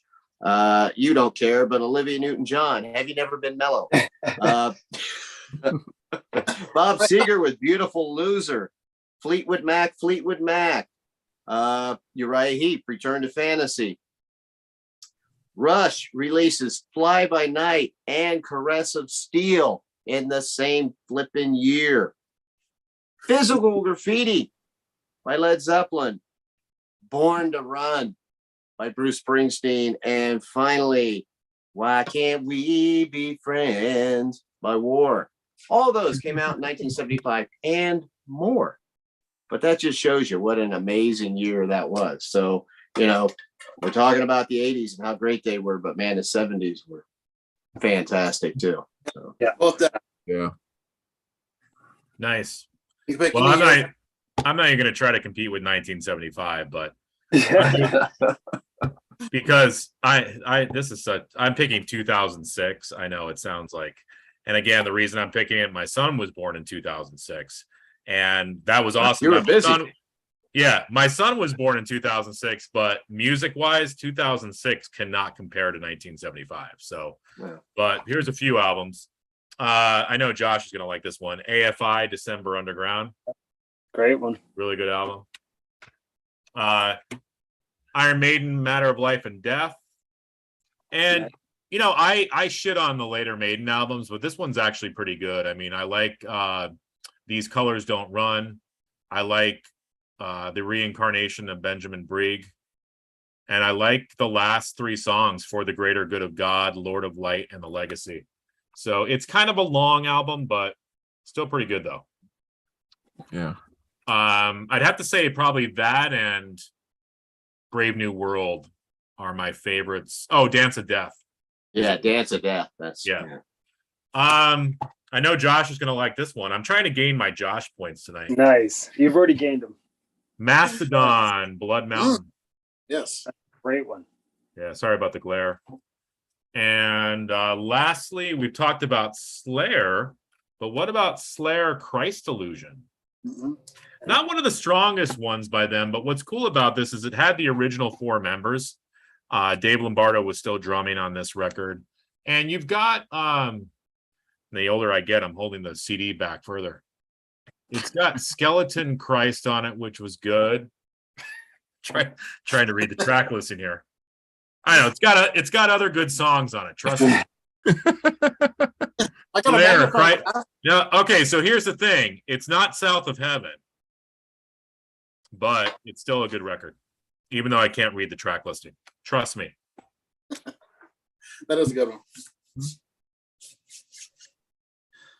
All right. Am I up? Yep. My last year, I have about half the amount of records as my other year, so it'll be quicker. Because I went with 1998, really good year. There's a reason I went with 1998, and I was hoping Brandon didn't pick it, and he didn't, so that was cool. I had a feeling you would, but I have a couple cassettes and then a couple CDs. I don't get into the records. The cassettes, this album here, I absolutely love this. This is Monster Magnet with Power Trip. I remember the first time I heard Space Lord, it blew my mind. It's a great record. And they need to put this out on vinyl. DLR Band, one of my favorite David Lee Roth albums. I absolutely love this album. It's so good. It almost is like a Van Halen record to me. And then my 2 CDs, and this is for Brandon. Of course, the first Godsmack. Love this, and I'm dying to get this on vinyl. I absolutely love this. Voodoo has always been my favorite song of them, but I love this whole album. And then this one here, and this, Johnny Lang, Wander This World, his second on a major label. Lie to Me was a good record. This is a masterpiece. It's just absolutely brilliant.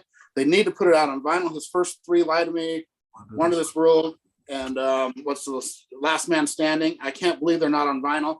This one here is absolutely blows my mind. It's so good. It's you take Lie to Me and not take it up about 10 steps, and that's what this is. It's brilliant record. Nice. And I really What's it called again? It's called Wander This World. And I'm going to send you a copy, Gary. Wander This World. Well, and Johnny Lang is awesome. Aaron played Johnny Lang for me when we were out there. He's the real deal. Yep. Yeah. Well, I got the Lie to Me one, but yeah, I've got an extra copy of this. I've been saving it for you, Gary. So I'm putting a package together for you, and I got a copy of this. Found it, so you'll be hearing it soon. And then the record, this one here, I got on accident on Record Store Day. Not on accident. It was one of my titles. I'm just getting my bag. It's a good record. I really like it.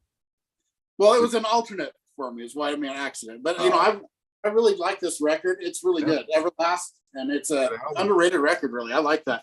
And then this was a good record here, the Offspring with Americana.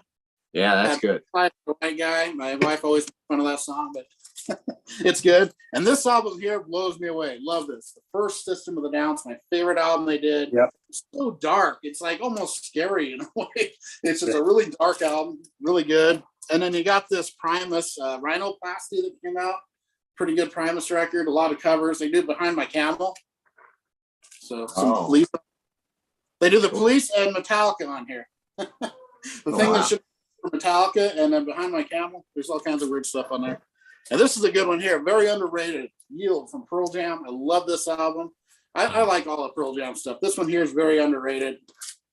And speaking of underrated, we got Virtual X from Iron Maiden.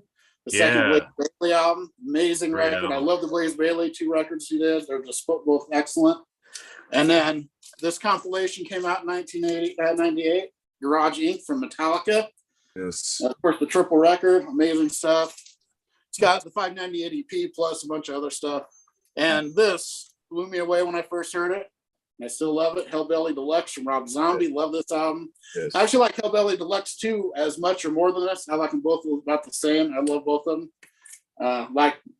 Still White Zombie I like better, but that's an excellent record. Yeah. And then this record that most people hate, but I absolutely love, Volume 8, The Threat Is Real from Anthrax. Love this one. Amazing record. And then you got Psycho Circus from Kiss. I'm on that tour. Yeah, me too. And I love this record. I think it's amazing. And my favorite song is only on the bonus. I have the Japanese CD. It's on that. It was an Ace Frehley song called "In Your Face." Yeah, and it was my favorite one on here. I like "Raise Your Glasses." That's a great song. Yeah, that is a good one. And then, of course, Union. 1998, the amazing record that just got re-released with Bruce Kulick, John Corabi, and I absolutely love that record. And the reason I picked this is I had to put my favorite band in here somewhere. And one of my top 3 albums by Clutch, the Elephant Riders, is 1998, their 3rd album, and this is a mind-blowingly good record. If this was out on vinyl, I'd buy it for every one of you guys and be sending it to you. But this is so hard to find, and they need to re-release it. It's a masterpiece. Absolutely amazing lyrics and just an all-time great record. So there's my 1998. Awesome. Nice. All right, my last year, I am going with 1987. You got Pink Floyd, Momentary Lapse of Reason. You got Bruce Springsteen, Tunnel of Love.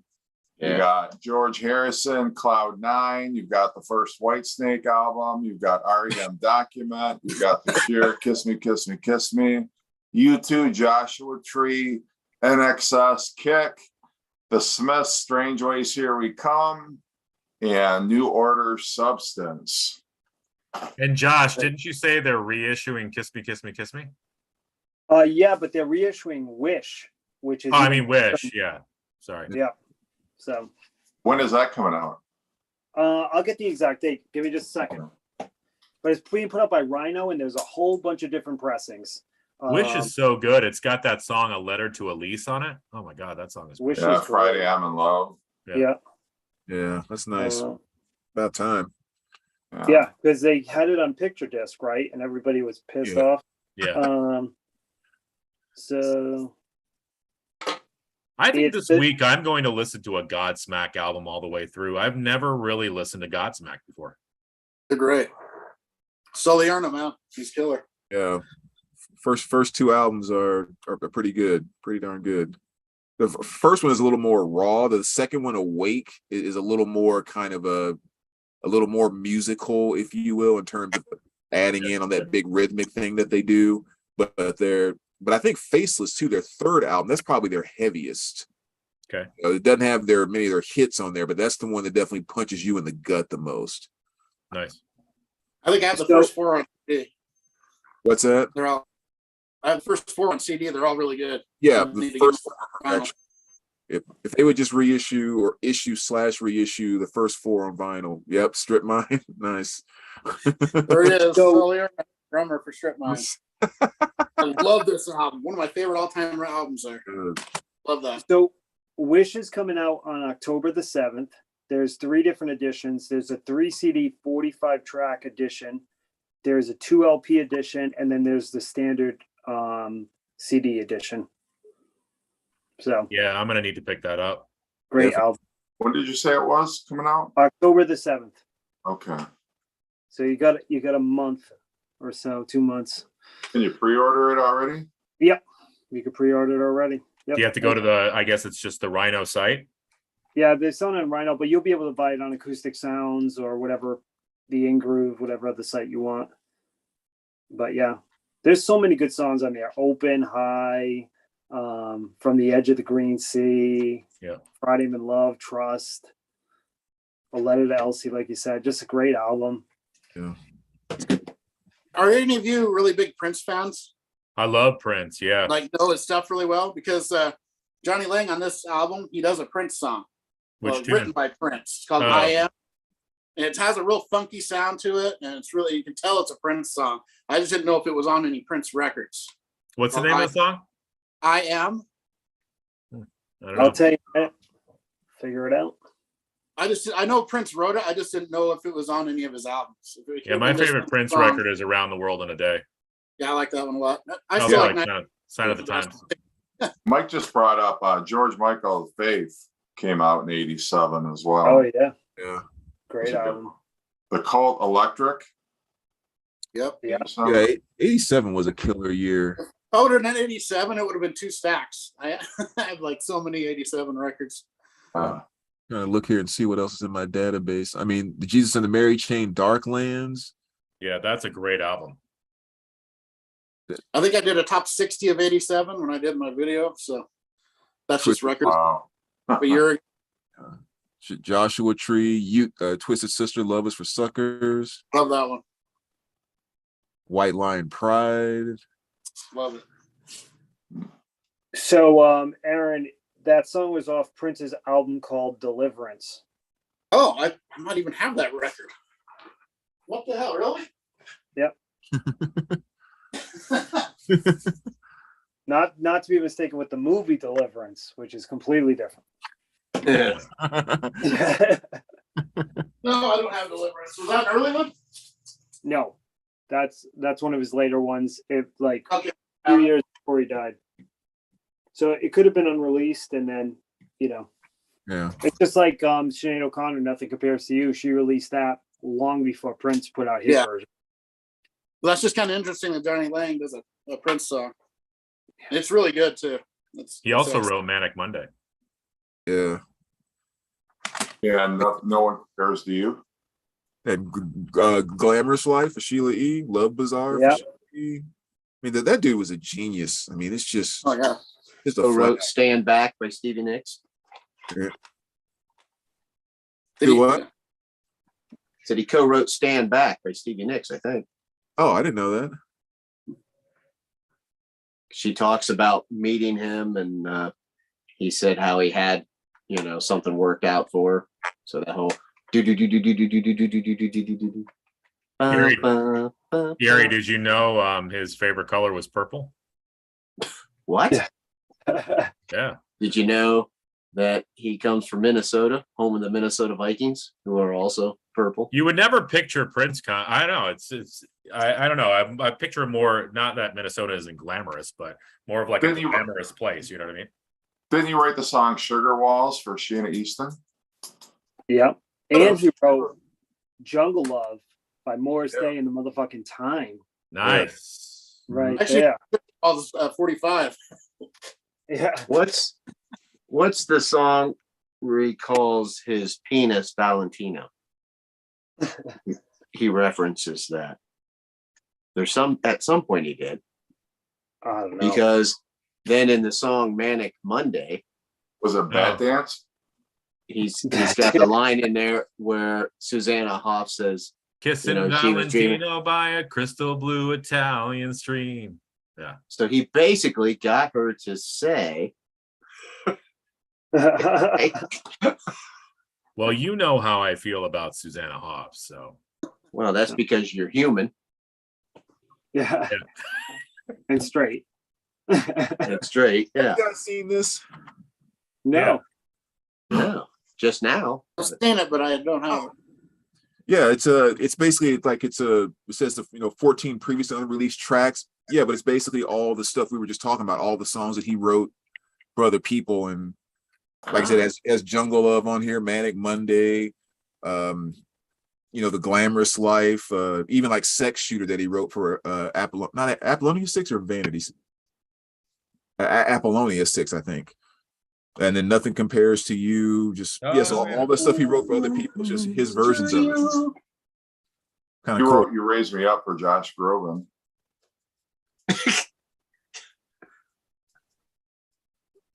Well, I'm downloading that right now, so I can listen to it tomorrow. He wrote Blackened from Metallica too. I can't remember when anybody mentioned 87, did you talk about Appetite for Destruction?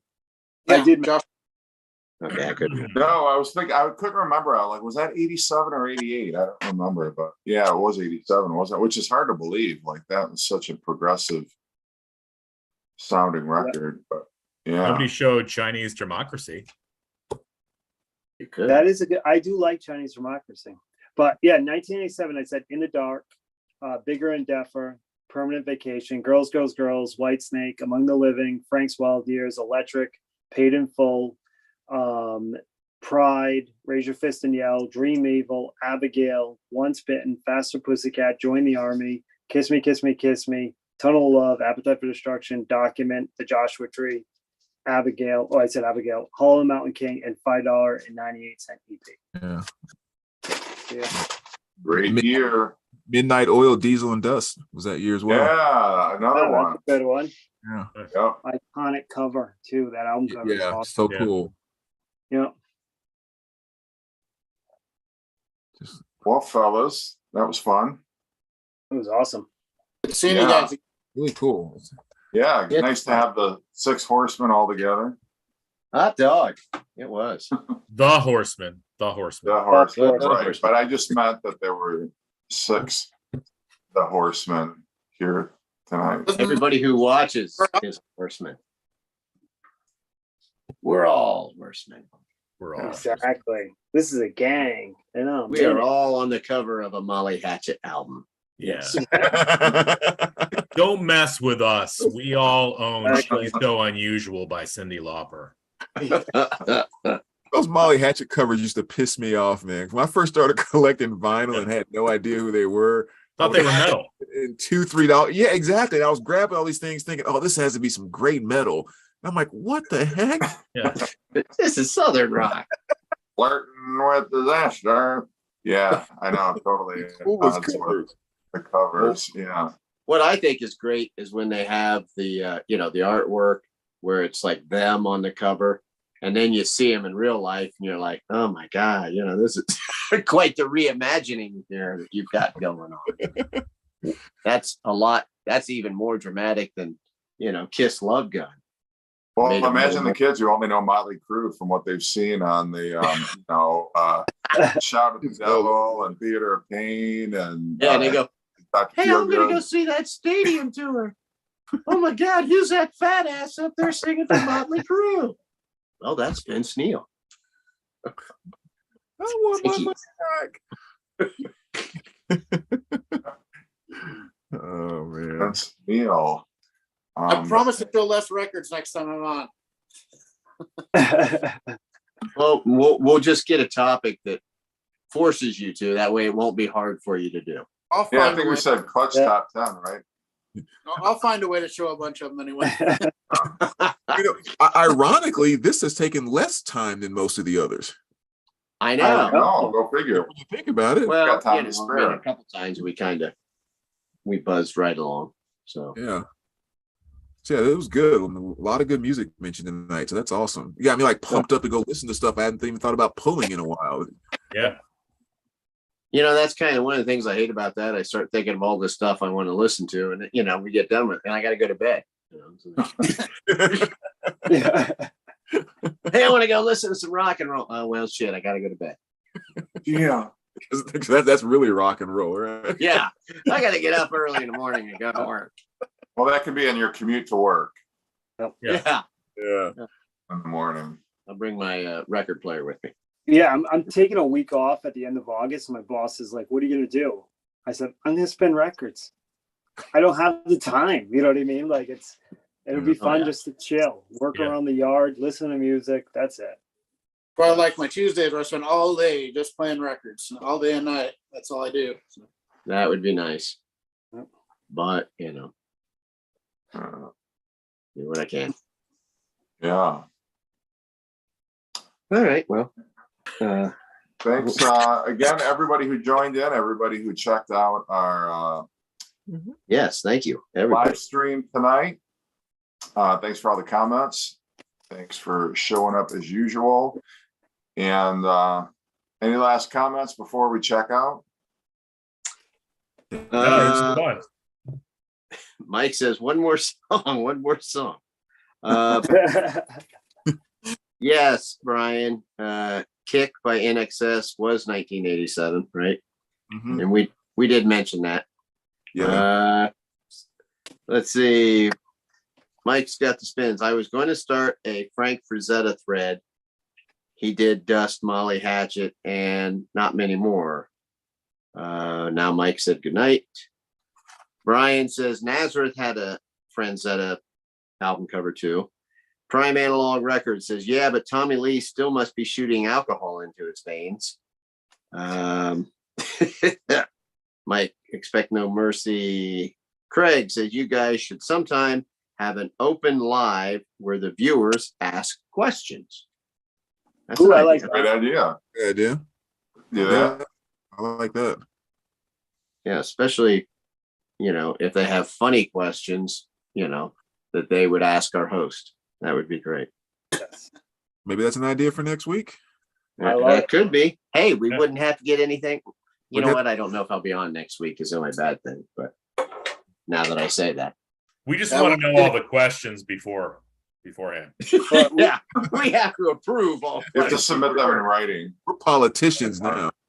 Yeah. Exactly. Yeah, we get those staged questions. And we just, well, you know what though? I don't know. Brandon already does this on his show. He gets his questions and he has some 10-minute answer.